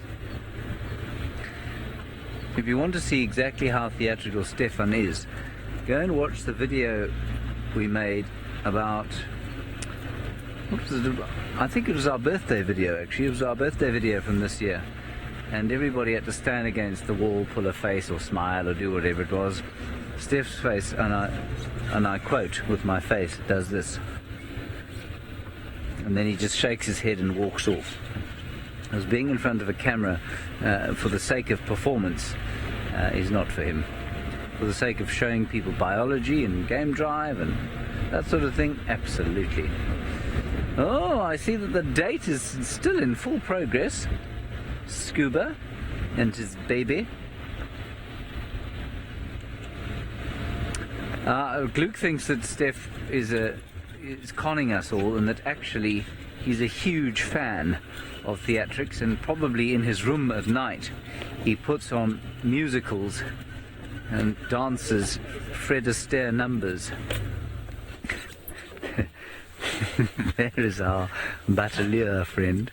It would be very funny one day for the wind to blow Steph's door open and to find him dressed in a top hat and what are those braces and tap dancing.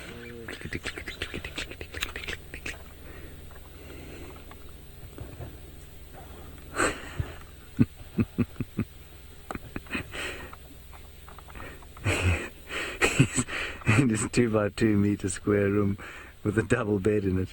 Not a lot of space. It would be seriously funny though.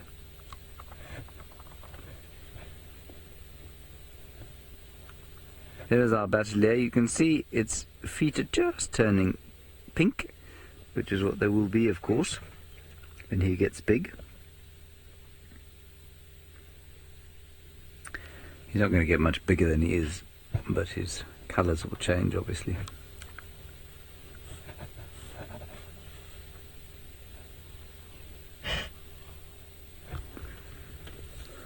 Marvellous. Now, there are a whole lot of vultures flew in a little bit earlier. I can't see them now, and I thought they were going to come down and eat the stomach that we showed you, but I don't think they have. I'm not sure where they've gone to. Anyway, the stomach is still there. That's my head, not the stomach. Everybody, this is the same juvenile batelier we saw a little bit earlier. We are in the same place. We're just back at Buffelshoek Waterhole. And what we'll do is now go down towards Tingana. We'll leave these two kids and their romance. Same two hippopotamus that we saw earlier, Scuba Steve and his girlfriend Scuba Sarah. Love, hope, faith, if we point over there, where the buffalo carcass was, where I was stopped and we started singing, that is where Tlalamba was, so as the crow flies, a couple of 100 metres. But she's been there for a while now, been there for a few days, so Tundi's chosen this as a sort of new spot to leave her. Alrighty, let's head down here. I hope the signal maintains. It should, if the Russian has achieved what he set out to earlier today.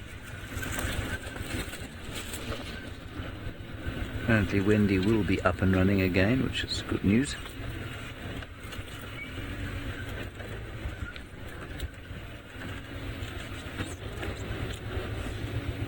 Hello, Scuba and Sarah. Yeah, we're watching you two. Yes. She's opening her mouth at us, saying, "Leave us alone. Leave Steve alone. While he's not the most flamboyant, I know him to have a sparkling personality. He's just got a very subtle sense of humour." Yes, it's very subtle. So subtle that it's indiscernible.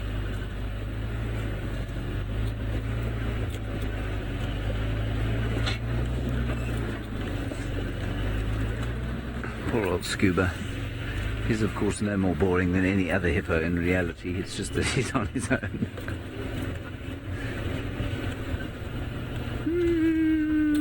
Yeah? Is that worth it? Bit of a dead tree silhu het. There we are. Beautiful. That is the same batelier we've now seen 3 times. That's gorgeous, Fergus. Well done. Well, 3 times, yeah.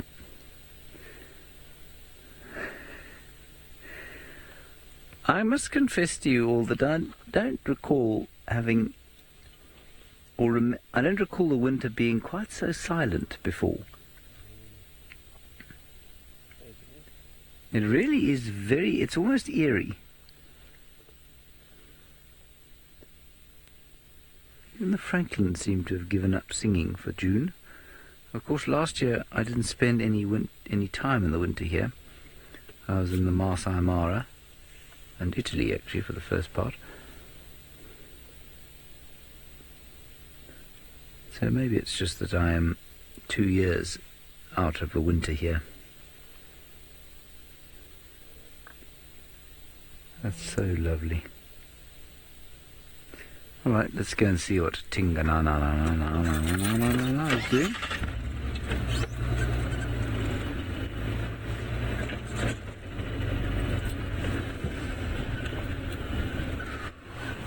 Well, while we get into position here, I believe that Steph, the tap dancer, has managed to start his car again.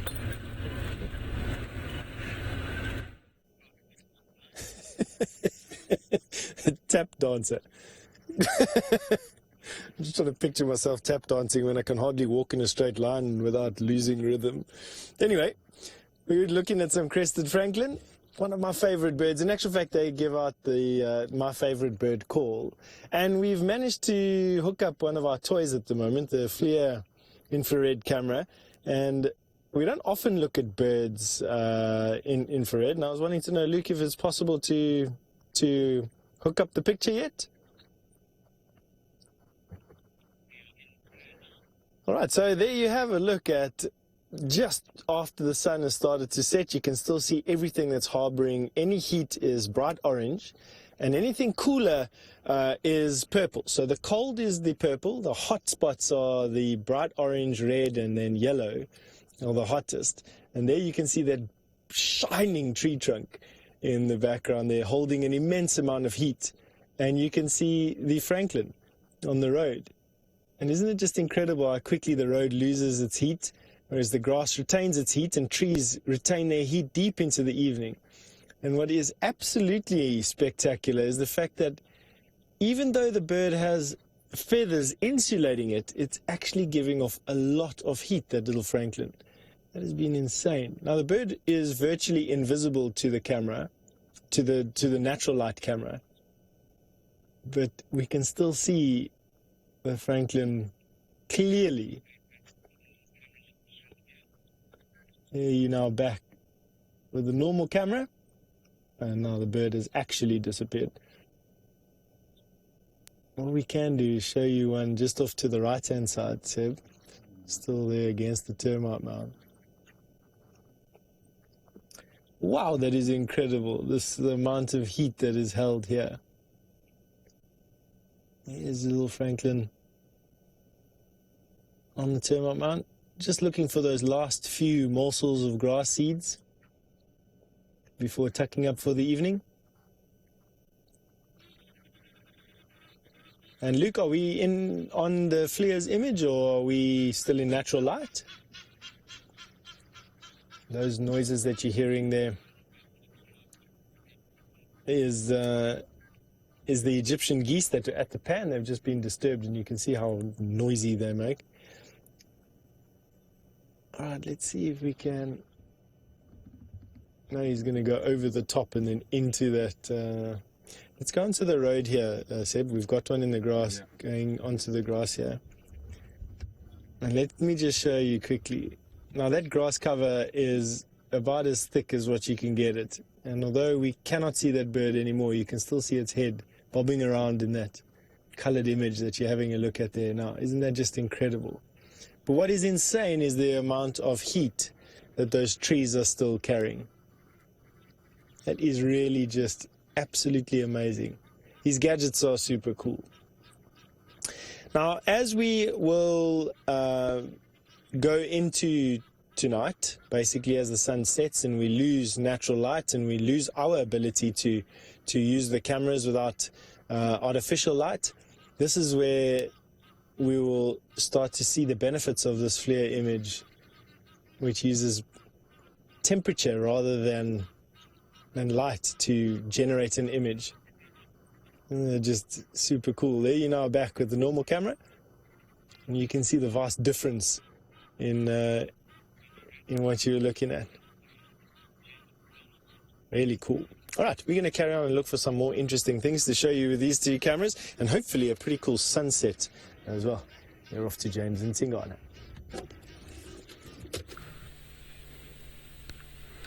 Well, we've arrived back, and you can see that he has had a very, very active afternoon indeed. He seems to have rolled over once. So he's in absolutely no rush to get back up his tree and started doing some feeding, which is a pity, because we'd like to see him do that. We'll sit with him for a while. I don't think we're going to stay with him for the rest of the drive, unless he does something fairly spectacular. I'm not sure that's necessary.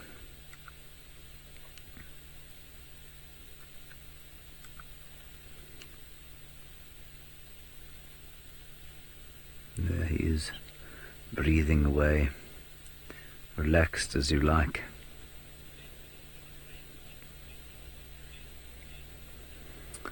Ooh, I think that's actually quite an easy question to answer, Red Rosa. My most favourite leopard sighting ever was probably my second experience with Shongile on foot. And we had her, and she just walked with us between the Pan in the south of the reserve all the way to Treehouse Dam, and she just allowed us to follow her. And it was very, very special,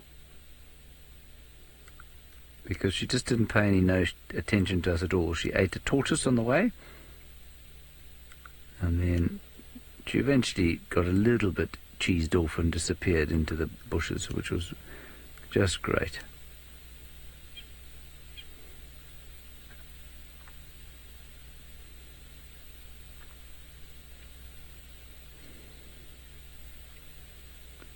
Anyway, that's probably my favourite one I ever had.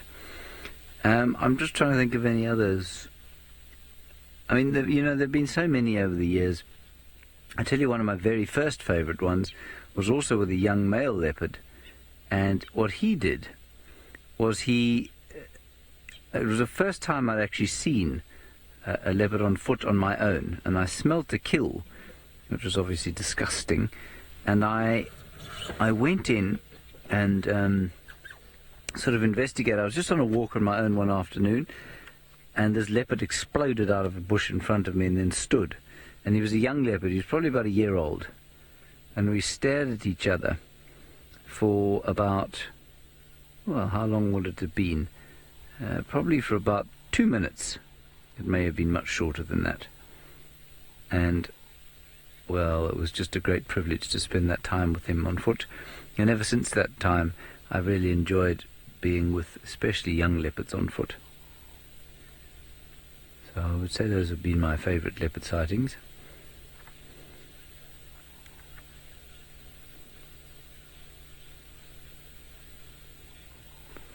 Well, Ravinder, you say your favourite leopard sighting was the first one that you had with me and Karula on your very first safari. You know, it took me, Ravinder, on about, I think it took me 2 or 3 months before I actually met Karula, which was a bit sad. But once I had, I enjoyed her very much. I made the mistake, Ravinder, of calling her pug-faced the first time I saw her. Well, I'm afraid the internet exploded. I never had dared call her anything like that again.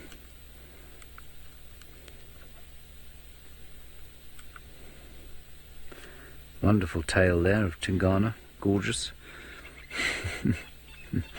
Like I say, it becomes a little difficult to talk about a flat cat like this. So if anybody would like to make comments on Tingana or ask questions about Tingana or anything else, you know how to do it, feel free to go ahead. I think it's worth sitting here just for a few more minutes to see what he does. Simply because, you know, I mean, we don't always have leopards. We often have leopards.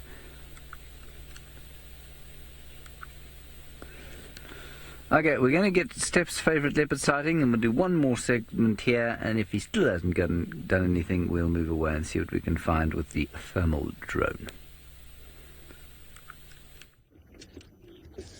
I didn't quite catch the question there, Luke. Sorry, man. We were busy trying to get into a nice place to watch the last few minutes of the sunset. Oh, which is my favourite leopard sighting? Of standout has to be the 2nd of March last year, which is the first time that I ever walked into Karula's two cubs. And I think it was Shongile, may have been Osana, but I think it was Shongile, lying up in a huge jackalberry tree. And we ended up spending 45 minutes with her in the top of this tree where she was super relaxed with us on foot. And it was a landmark experience for me because to have such trust from these animals in this area shows that we're doing something right here and shows what's possible in terms of human-wildlife interactions. But the sad thing was, and what gave it such relevance to me, was the fact that leopard are in sharp decline all over the world, being blamed for any number of, interactions with humans. And I get it. I get the fact that stock theft is a problem and people rely on these animals for sustenance for their families. But it is possible to live with these animals in harmony. And that sighting that I had on foot that day was just absolutely relevant to me and spoke to that. Wow, it is a very tangled view that you've got through the bush of the sunset, but it is allowing you at least to be able to gaze directly at the sun. As predicted, it's going to be a beautifully red orb that sets into the west, and the reason for that is the light is diffused from all the dust that's in the atmosphere ahead of this cold front that's apparently marching its way across the country toward us. Now, usually what precedes these cold fronts is a very warm wind called a berg wind. What happens is the cold front shifts air off the top of the inland plateau down off the escarpment, and for every 100 meters the air descends, it increases in temperature by 1 degree Celsius. And it's called the dry adiabatic lapse rate, and it usually gusts these lovely puffs of warm air onto us for a couple of hours before this cold front smashes into us and usually undercuts this warm air and lifts it. And if it is going to be reaching us tonight or tomorrow morning, I predict that we're going to have a pretty overcast morning if this cold front gets here, and therefore sunrise tomorrow morning might be overcast. Right now the wind is coming out of the northeast and is relatively chilly. Well, I mean, I say that. All of us here are creatures of the desert and don't do well with cold at all. All right, someone that doesn't seem to mind the cold at all is Tingana, and James is still with him. I'm not sure that he doesn't mind the cold. He's certainly not doing anything. So enjoy him while he lasts now. We're going to be leaving him fairly soon. And go off and see what else we can find. And what we'll probably do is park on Beevelshoek Dam wall and then see if we fly over the top of the block, high up obviously, see if we don't spot anything to do with Tlalamba or Tandi.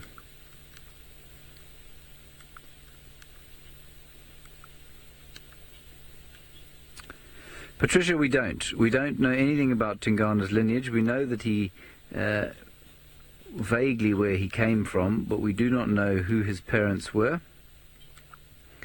We know vaguely his age, but as far as I'm aware, nobody knows who his parents were, which is good, because of course one doesn't want leopards too well in these areas, simply because he's obviously now added to the genetic diversity of this area, which is fantastic. We think that he is pushing 13 this year, and well, that's pretty old for a leopard, and he's in very good nick, as I keep saying. I think he's in extremely good nick for a leopard his age. He certainly gets enough rest.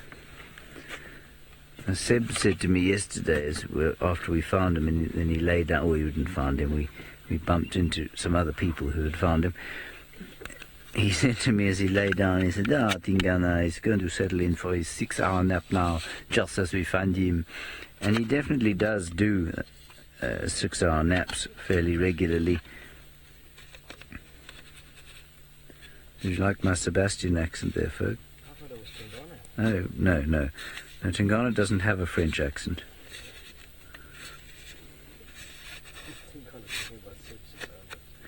Yes, I'm not sure if Seb, I think Seb probably does like a 6-hour nap every now and again. He is born of Gallic stock after all. No doubt he gets many 6-hour naps with the daughter aged 4 or 5. them days is over, as they say.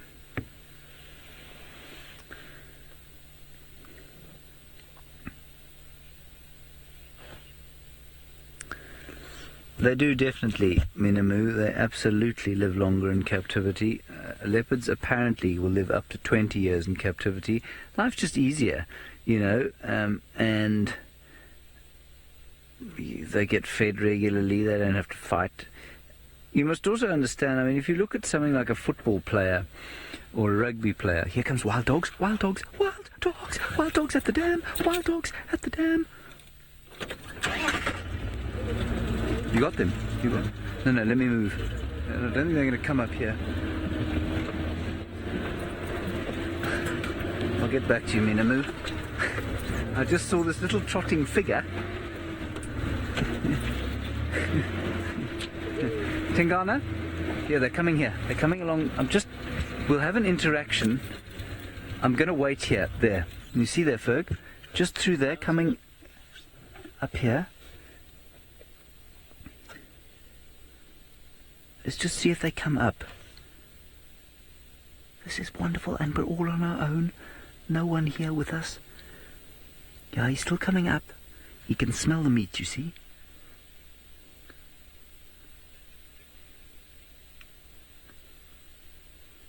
Here he comes. He's coming. 2 of them now.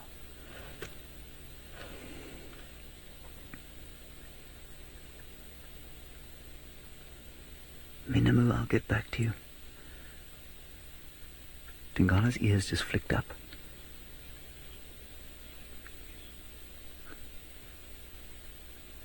We are going to do one of our unscheduled broadcasts. Here they come. They're coming up the drainage line.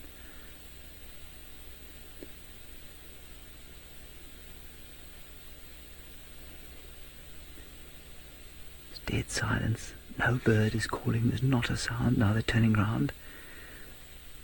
There are just 2 of them there. They can smell something. They know they killed this Impala here today. Now moving back down towards the waterhole. Leopard. There, he's up. He can see them. He spotted them. Look. They've seen him too. Now he's going to go straight up the tree. Here they come. They've come. Here they come. Just 2 of them. I'm going to move.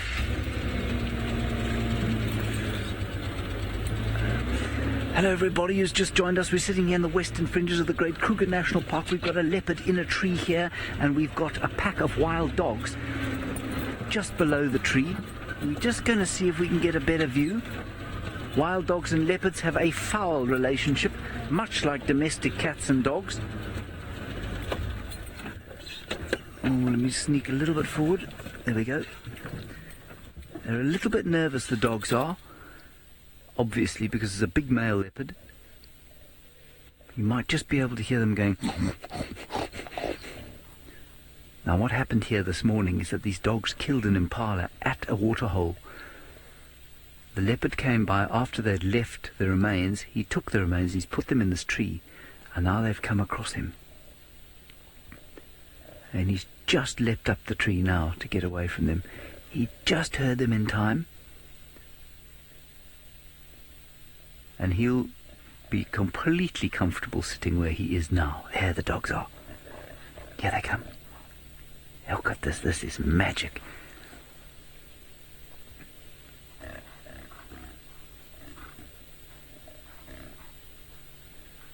Coming up the side now. Just the 2 of them, I think. They'll just be warning him, saying, you stay in the tree. He'll be completely comfortable because they cannot climb. But they have a really bad relationship with wild dogs, and they'll be denning at this time of the year, you see. The dogs will, and a male leopard that comes across a wild dog den will tear their puppies to pieces. All of the big predators here have bad relationships with each other. They don't tolerate each other. We think it's because of competition. Yeah, Nick, this is beyond awesome. This really is very special to see. I mean, it's a common interaction that happens when these 2 species come across each other.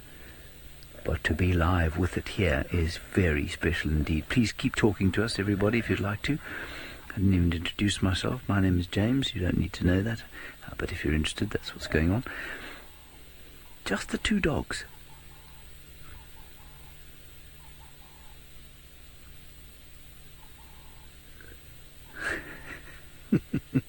And they are very upset. They are very, very upset to find this big cat here. Now, I don't believe that these two dogs would actually be able to take on a big male leopard like this. I think he'd give them a run. But of course, he's not a risk taker. He's never going to take a risk at having a fight if he can avoid it. 3 or 4 dogs, however, would be a big challenge for a male leopard. Do you know, you say they sound like rutting Impala. They do sound like rutting Impala. That growl they're making is very like that. Look at him jumping up and down.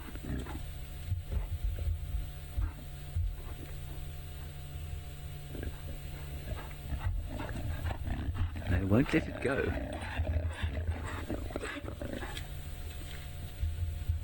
Sorry, Lisa, I missed your question. Can we have it again?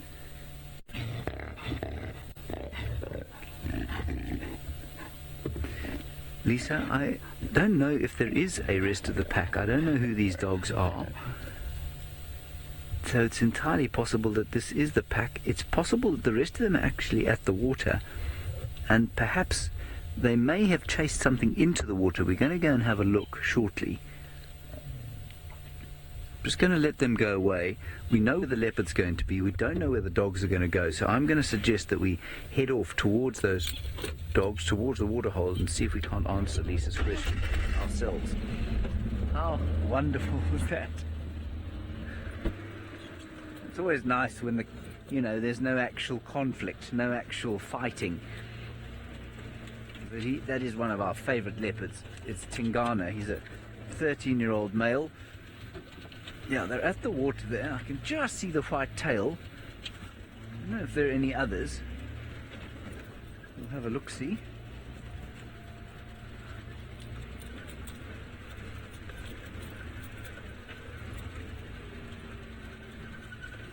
Now what they're doing, they're investigating the stomach of the dead impala that they killed here. Maybe it wasn't them, maybe it was them that killed, and the hippo are coming out, not happy to see the wild dogs having a drink. Just amazing. Is that right, folks? We'll stop here. Sorry about the little bit of signal break-up there, everybody. We are in a tricky area.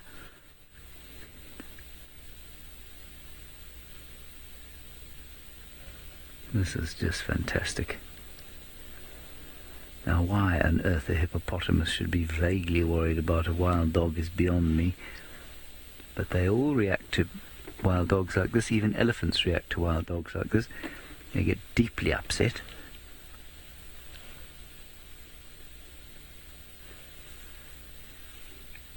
And now everything has settled down.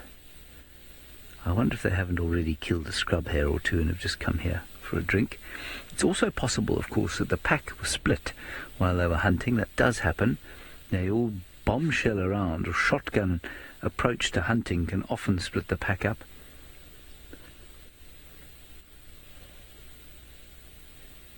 I actually also think that those hippo would be closer to the wild dogs chasing them away if it wasn't for the fact that we are here. Holly, yes, that is the entire intention behind what we do here, that you feel like you are right here without actually having to be here. The hippo's coming out. I'm glad you feel like you're right here. That's wonderful.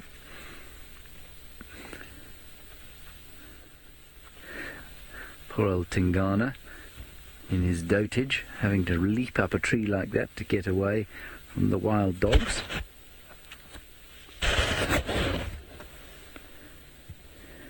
Just giving a bit of a warning yawn to the dogs.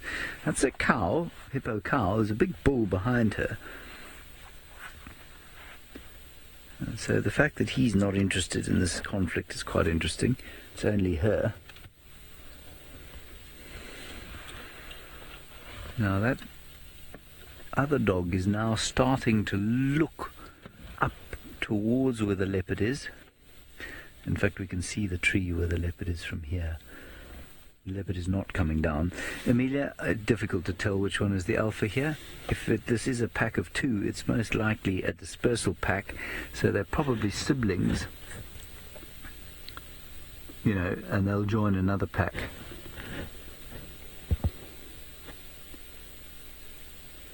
I don't recognize these dogs, but you know, we see them so infrequently that it's very difficult to remember what they all look like.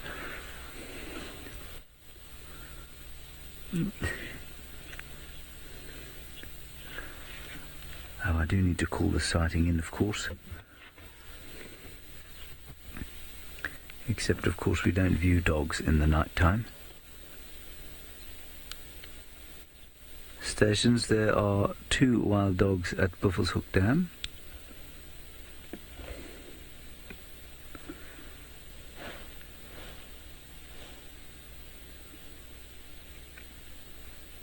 This is just the most magical thing. Now everything's calmed down. Indra, I'm guessing that these dogs would probably be into their, about 18 months old. I don't think they're much older than that. They've got ears that are, well, except that one of the water's got mangled ears, slightly mangled ears. So he's probably a bit older. So the chances of him being part of a dispersal group, very small. Hippo getting very upset now, yawning. You can have a look now. I think they're both females, I don't think, yeah, they are. They're both females. They're older than 18 months as well. They're adults, they're fully adult. So why that should just be the 2 of them, I'm not sure. Unless they're part of a much smaller pack that has denned somewhere and they've been kind of sent out as a feeding party.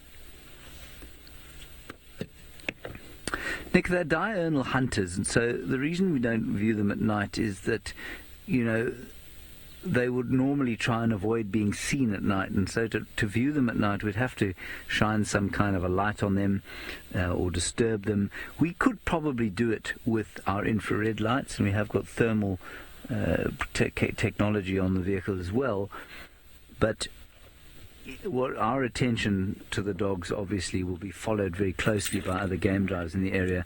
I think they're going to go north. Let's just keep a quick look. And so basically we will try not to view any animals active at night with any kind of lighting.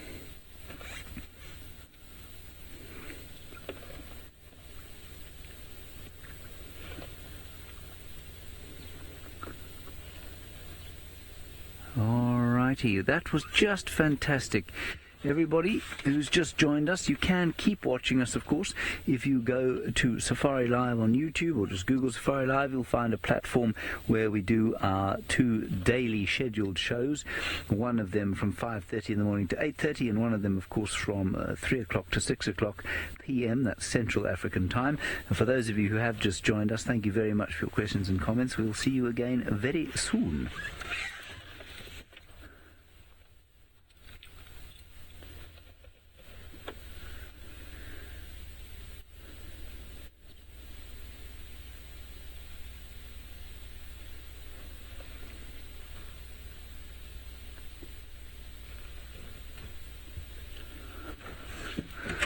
Let's just see where they go. Like I say, we wouldn't really call them in at this time of the day because the sun's gone down.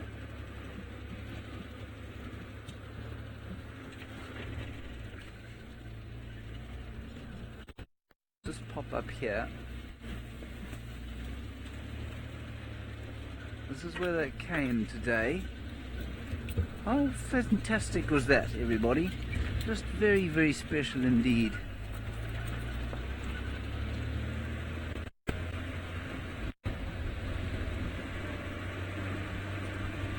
Just a little bit faster up here. can't see their tracks. I wonder if they haven't gone back in to have a fight with Tingana. Anyway, we'll try and find them. Let's go and find out what Steph is looking at with his thermal camera. What an awesome surprise. Just out of nowhere, two wild dogs come into the sighting and give you guys all of that action. That's pretty epic. We've been taking some pictures of Impala and of the sunset, and now we're just trying to negotiate our way through these corrugations on this road without shaking my teeth out and creating some catastrophe with the camera. So we're just taking it very easy, and I'm hoping that something pops out onto this road. It's a very good road for animal traffic. This is the Triple M boundary, and from the Sand River Basin basically to into some deep drainage lines on this side where winter forage is quite good. You get a lot of animals crossing up the hill and up the slopes, and so I'm hoping that we find something walking out here as the evening progresses. For sure we're going to go and check up onto that wildebeest herd that we saw a little bit earlier and see if something's come shopping at the open area. Now, James, you'd like to know what animal I'd like to see in thermal. That's a good question, James. I'd probably like to see a pangolin in thermal to see how those scales on their body insulate them, to be honest. Also, I'd like to see how much heat an aardvark's naked skin, well, virtually naked. They've got hair on their skin, of course, but they're very susceptible to temperature. So I want to see how brightly does an aardvark shine in the evening. And then let's take something that's epically camouflaged. What's epically camouflaged, Seb, that you can think of that's nocturnal? A chameleon would be interesting. A chameleon would be interesting to see, Seb says. Something else that would be epically camouflaged would be one of the nocturnal snakes, puff adder, owls, yeah. So something that's from a visual light point of view virtually invisible, but from an infrared point of view would stand out quite nicely. So I think those contrasts would be quite nice. Let's go and see what these wildebeest look like in infrared. We are about 10 seconds away from seeing them. They haven't gone anywhere, and it doesn't look like anything has come shopping at them just yet. They're in the prime spot on top of this open area here. This is the southern end of Impala Plains, and an absolute pristine place for them to be because it's open and there's lots of place to run to if a predator had to come around.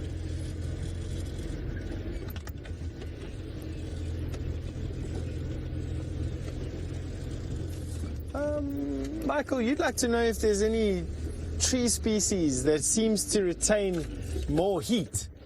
That I haven't been able to tell just yet, Michael, but what I have been able to tell is there's a tree near Quarantine that is absolutely hotter than any other tree that we've seen. It shines out super bright, and I'm definitely going to go past this tree when I can finally identify where it is and just have a look at it, see what it is. So I definitely know the hottest tree so far that we found, but not the coldest.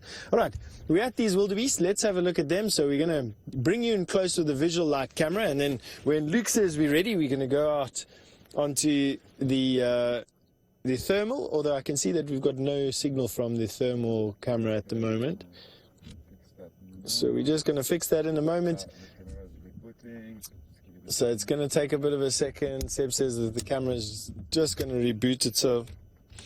So it's going to take a bit of time, but don't worry, we'll get it up and running. These toys are not meant for these applications, I tell you, and sometimes I think the shaking in the dust and just what we put these things through has their effect. Nevertheless, it'll come on now. And then we're looking at a young wildebeest. I wonder if this is one of the ones that we saw born 2 years ago, the teeth of the drought. And pretty much all of them survived that year and increased this herd size dramatically. It's full dusk now. twilight here in Africa, even though it is winter, is so unlike that in the higher latitudes in the northern hemisphere. We get a pretty sudden, I would say, twilight. I mean, it doesn't last very long. From sunset to full black is probably 30 minutes or so. I'm not too sure where you live how that differs. In some instances, I'm aware that it's much longer than that, and twilight can last for hours. In other instances, pretty much as soon as the sun goes down, it gets black. But here, it's about 30 minutes or so. And you can see everything's got this sort of grayish pink hue to it. And what I'm looking at is very close to what you're looking at. I'm just contrasting my own sight to that I'm seeing on the little screen that I have in front of me. And you're definitely seeing very close to what I'm seeing. It's a pinkish grey hue as we stare out across this open area and into the east.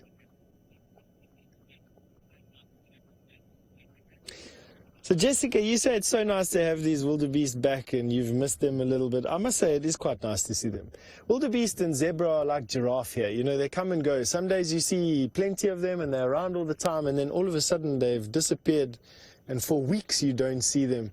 And when you finally do realize they're gone, it becomes a real point. And then all of a sudden they're back again and you can reminisce about the last time you've seen them. And it is quite nice. What is interesting is that we will have this FLIR's image with you in a second, and what I've noticed is that in 10 minutes the temperature range has gone from 27, 26 degrees to 18 and 16 degrees respectively, and that just gives you an idea of how quickly the temperature drops here as soon as the sun goes down. We've lost 10 degrees Celsius in 10 minutes, and it'll only continue to do so into the night. We'll drop down at least 20 degrees Celsius before tomorrow morning. We can go live with that. I can't remove the overlays though. So all right, so we are ready with the FLIR, Luke, if you are. The only thing is we can't remove the overlays just yet.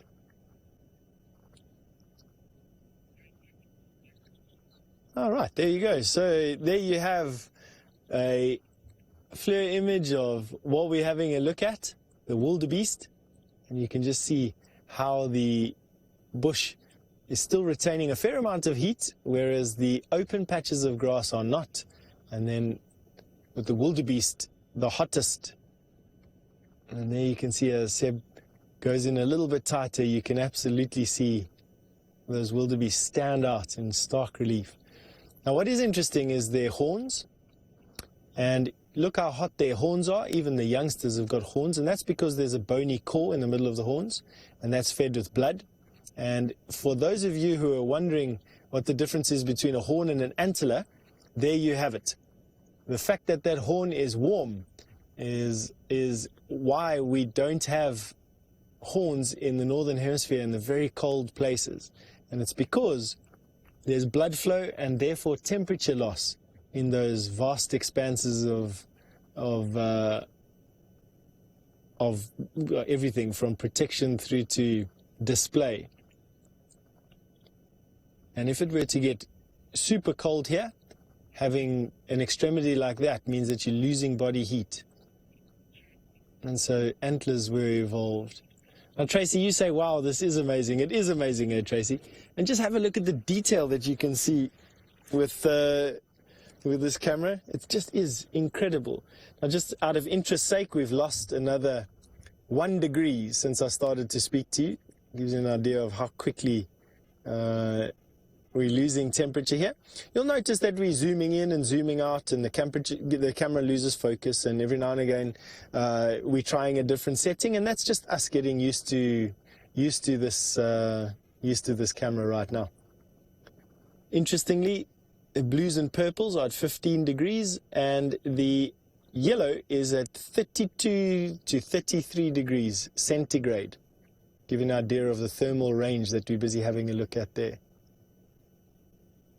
Around the ears and the eyes, the hottest place, on the thighs and on the chest and the nose. A young wildebeest. looking at something in the grass off to the left-hand side. Could be a bird, could be anything. They will now feed pretty much into the night. It's going to be a dark first little bit of the night. We've just had a full moon, and it is going to be pitch black here for a while before the moon comes up, and then the moon will be bright enough to actually throw some shadows into the last half of this evening. Just have a look at that. All right, why don't we go and have a look at what we're looking at in terms of normal light or visual light. And you can see how dark it's actually become. Now you can see that wildebeest, we're just having a look at, go and lie down on the left-hand side. And that will start the evening's activities for these wildebeest. They're not going to move around much in the pitch blackness. In fact, I expect them to lie all together, each of the adults facing in a different direction, that they can bring their senses to bear in that direction. So hearing and what little sight they will have and smell. And with the youngsters inside the circle, and they might start to feed again as soon as the moon rises and is bright enough for them to see around. Otherwise, they will stay in that sort of defensive circle for as long as what they can. And then get moving again tomorrow morning. Now, it's not uncommon for lions who have a much better eyesight than what the wildebeest do to chase these wildebeest off of an open area. They tend to run in these circles, at least what I've seen. They'll try not to be chased out of this open area. So they'll run in a broad circle, which then obviously plays in the lion's favor. Their hunting strategy is to encircle their prey before they launch the attack. And you might find one or two of these wildebeest get caught because of that. And just another one of those contributing factors to why herd size in the Kruger National Park at these latitudes is not as big as the herd sizes in East Africa, with a very broad open nights. Now, we're going back into thermal again because there's a nice collection of wildebeest there, and the color range is actually beautiful at the moment. For those of you just joining us, the darker colors, the blues and the purples, are colder than the hotter colors, with the hottest colors being on the animals. Now, the temperature range is about 15 degrees from purple at 16 degrees to the bright yellow at currently now the average is 23 degrees, with the wildebeest being at around about 32 to 33 degrees centigrade. Wow, that is super cool. Christine, you've asked the interesting question. Would a pregnant female show more heat on her belly because of the thermal? Christine, I mean, I'm going to debate this with you because I don't actually know the answer to this question, but I would imagine that with a more pronounced belly, that the hairs on the belly stick out more and would allow more access at this angle to the skin on the belly, and so we'd actually be able to see that on the thermal camera. So I'm going to say yes. From a certain angle, we'll be able to see a hotter image, only because the hairs are not perpendicular to the view that we have at this particular angle. But that's an interesting question. I would imagine that there's more blood flow into the mammaries as well, and so you might find that it is slightly hotter. But I don't know that a mammal changes its core body temperature when they're pregnant. So in other words, would it be more orange because it's, let's say for instance, it was a human we were looking at because we are at 38 degrees or 38.5 degrees.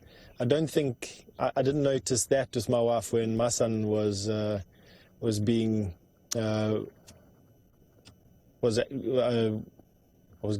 being cooked up. But was being incubated. I don't quite know what the word. So no, so there we go, Christine. I think that would be my answer. I say yes. I think there's a good chance that they shine up better because their hair is just slightly more parallel to our view, and so we'd be able to see the skin more. And so she'd look more orange, but I don't think that her body temperature changes. And so I hope that answered the question for you. Now we are of course looking at these animals with no artificial light whatsoever. So that is why they are completely relaxed with us, and that we are able to spend a little bit longer with them than we normally would have if we had to take out a spotlight. And in fact, what we're going to be doing is moving over to James, who's got the drone up in the sky for you.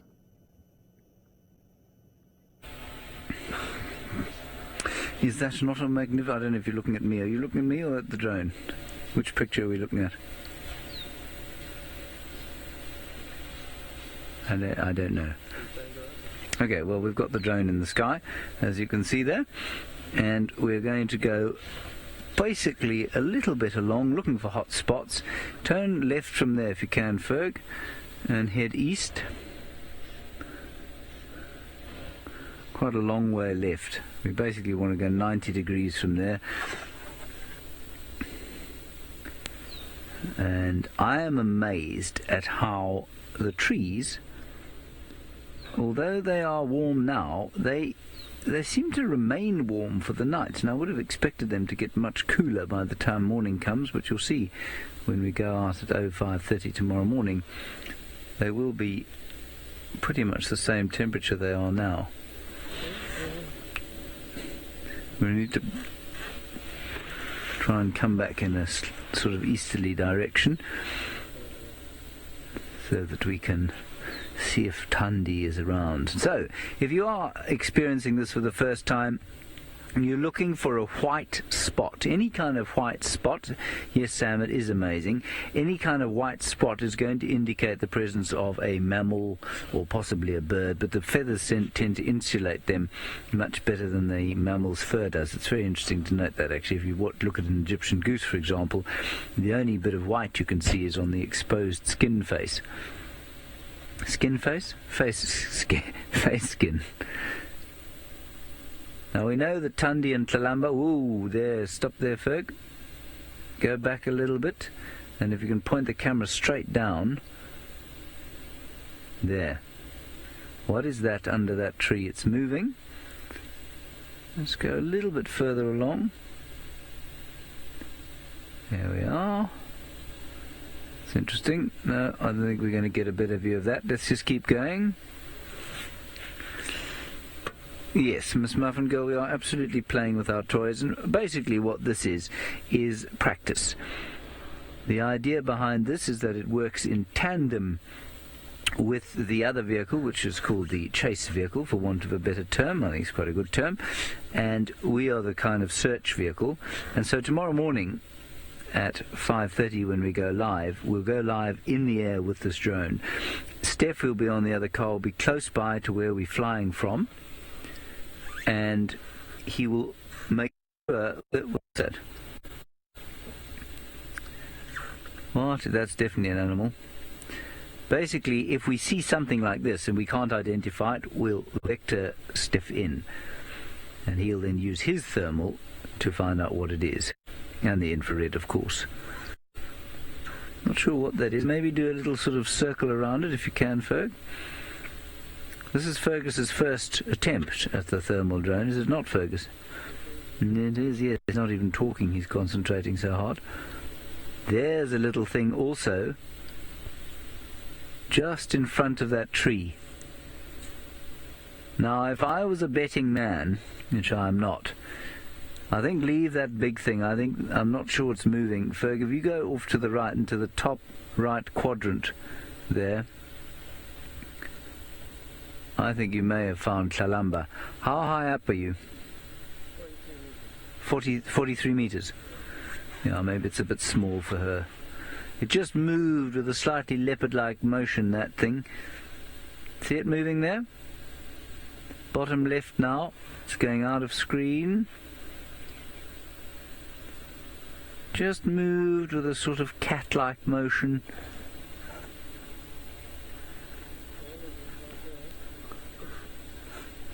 I don't think we won't do any unscheduled broadcasts at this stage because I don't think Steph's anywhere near us. Is Steph anywhere near?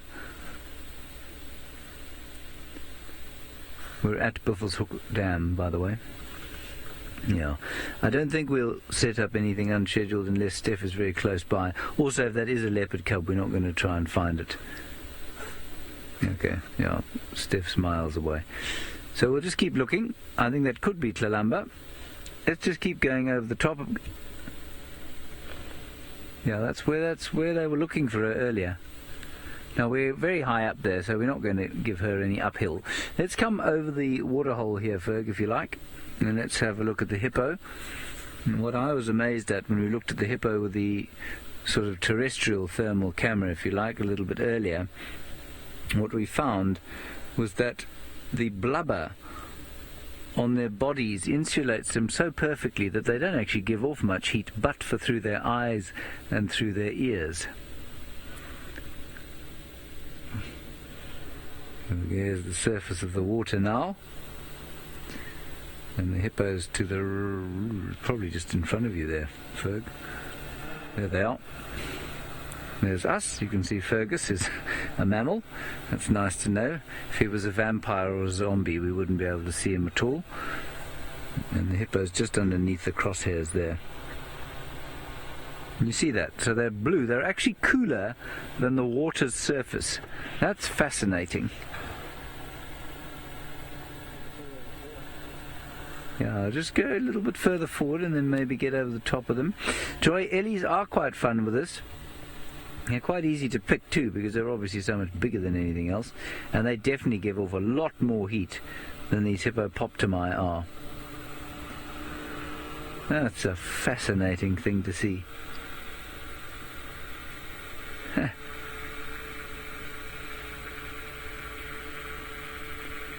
Amazing. Look at that. Water is hotter than hippos. Alrighty, that was our first drone thermal Fergus's first thermal drone flight. We will hand you over to Steph now, and we will probably land and then move on with the spotlight. We've got something very interesting to show you here. It is a question that I've been burning to ask myself from when we started playing with this fleur. So right here we have a beetle that you can see as a black dot right there. And that beetle is on a piece of wood. And I'm going to show you why that beetle is there and how fantastic Mother Nature is in a second. Luke, would it be okay to go to the fleur image? You might have to come down a little bit. Right. We're just going to do a quick reboot of this camera so we can show you. But let me explain to you while we're waiting for the reboot what's actually happening over here. So we'll just wait for Seb to reboot. So basically, this beetle is on this particular tree trunk because that's the warmest part of the bush right now. Out of the wind, on the warmest part of the tree, and he is as spread-eagled as he can to basically collect as much temperature and heat as they can. Being black, they absorb a lot of heat, they don't radiate out, and then insects, being as far evolved as what they are, have got an incredibly efficient thermoregulation I don't even know what to say, system, let's call it a system, which will lose very little heat, if at all possible. And this particular beetle is almost at the bottom of the cold range, whereas the tree is shining bright orange. And just explains why we are seeing this beetle here, why it's not hidden, why it's not undercover, why is it on this open patch of this tree. And all these questions would have been absolutely an enigma and impossible to answer without this fantastic camera. So it's just booting up. It's going to take another couple of seconds or so, and then we should have an image which will prove my hypothesis that this beetle is on this tree because it is the warmest part in the bush. at the moment, out of the wind and spread-eagled in the open, exposed, because it's making use of the massive amount of heat that the tree retains. Now, whether or not the tree retains the temperature from radiation from the sun, or whether or not it has something to do with warm water that comes up into the tree's roots, I am unaware of at the moment. I don't know how warm fluid is that comes from the leaves carrying all the sugars and what photosynthesis produces down into the tree trunk, and how warm the groundwater is that comes up from just below the surface up into the tree. I doubt it's from just below the surface, because I know that groundwater comes out of the ground into our houses at about 12 to 16 degrees centigrade, and that is the bottom end of our scale. And so it's either from the sun, or it is from photosynthesis and the tree's just general massive canopy that is exposed to the sun. Yeah, Luke says that there's a whole lot of you busy chatting about the fact that this beetle is the size of a cat. It is a fairly big beetle in actual fact. I think if I were to give a judge on how it is, if you had to open up your palm, it would easily fill your palm. That is how big this beetle is. Now, members of this particular beetle species have evolved some really fascinating ways of collecting moisture in the Namib Desert. They make use of a mist that rolls in off the ocean by turning their bottoms towards the mist and elevating their rear ends, and the water condenses on their bodies and then runs in grooves along their body into their mouths, where they then suck it up. And it's the only source of moisture that the desert gets, the Namib Desert gets, is these mists. And these beetles have evolved this fantastic thing. And so, unsurprising to me that this particular beetle has made use of the hottest part on the tree. Of course, because I want to show you it's taking forever for this camera to boot up. There we go, we got it. Now, Sinak, you've asked if the beetle feeds on tree bark. No, it doesn't. It doesn't feed on the tree bark at all. I believe personally that it's just here for the heat, which we're going to try and show you in a second. We haven't got too much battery left on the unit, and so we're going to try and get you one quick picture. So we have got the picture up. When you are ready, you can go for it.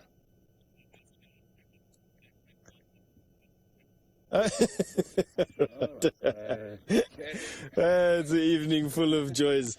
Alright, so we don't have a signal from the backpack, so we can't give you the signal from the thermal, but I tell you what, we are going to be able to show you a beetle on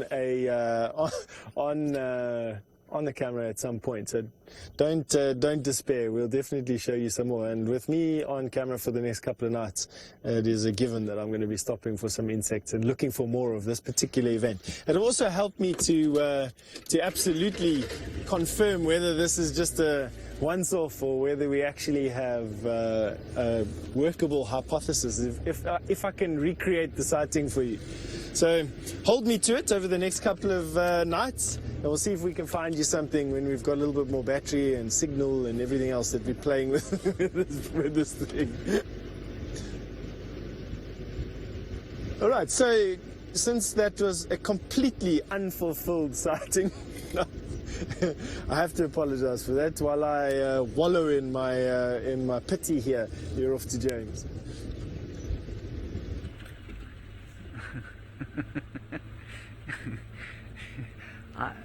Much as Steph is not somebody I'd describe as particularly technologically savvy, he's mechanically savvy, technologically perhaps not so much, I really doubt that it was his fault. These things are quite finicky, and obviously they're not really designed for the thrashing around that they have to engage in on these vehicles.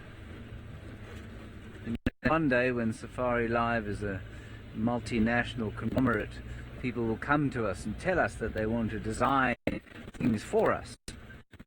We will tell them, but you must make them very robust, and then do, and all will be well.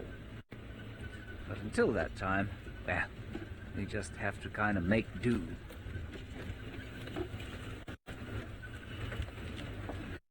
We'll just keep popping along. We don't have long left in this drive, so we'll...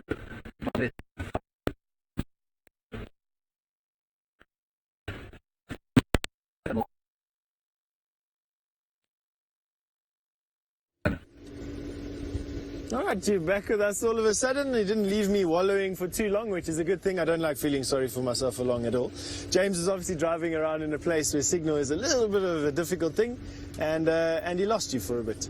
And of course, it is a common thing out here with us as we drive through different patches of bush and whatever else interferes with all these things, and he'll find himself some new signal in a bit.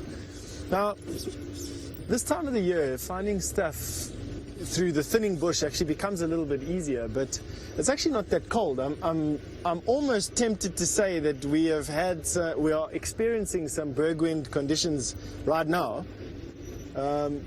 I just want to ask, Seb, last night, was it chillier than this? Warmer. Yeah. Definitely warmer than the previous night. So Seb says absolutely warmer than previous nights, and that then confirms my suspicion that we are experiencing bergwind conditions, which is a worry because bergwinds always precede cold fronts, and I must be honest with you, I hate being cold.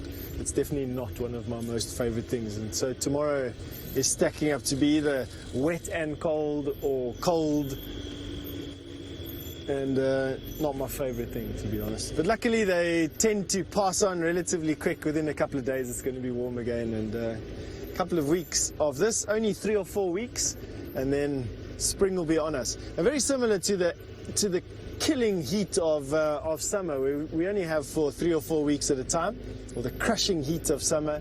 It disappears, and for the rest of the year it's actually incredibly nice, temperate, mild temperatures, and a real pleasure to be around. No tornadoes or hurricanes.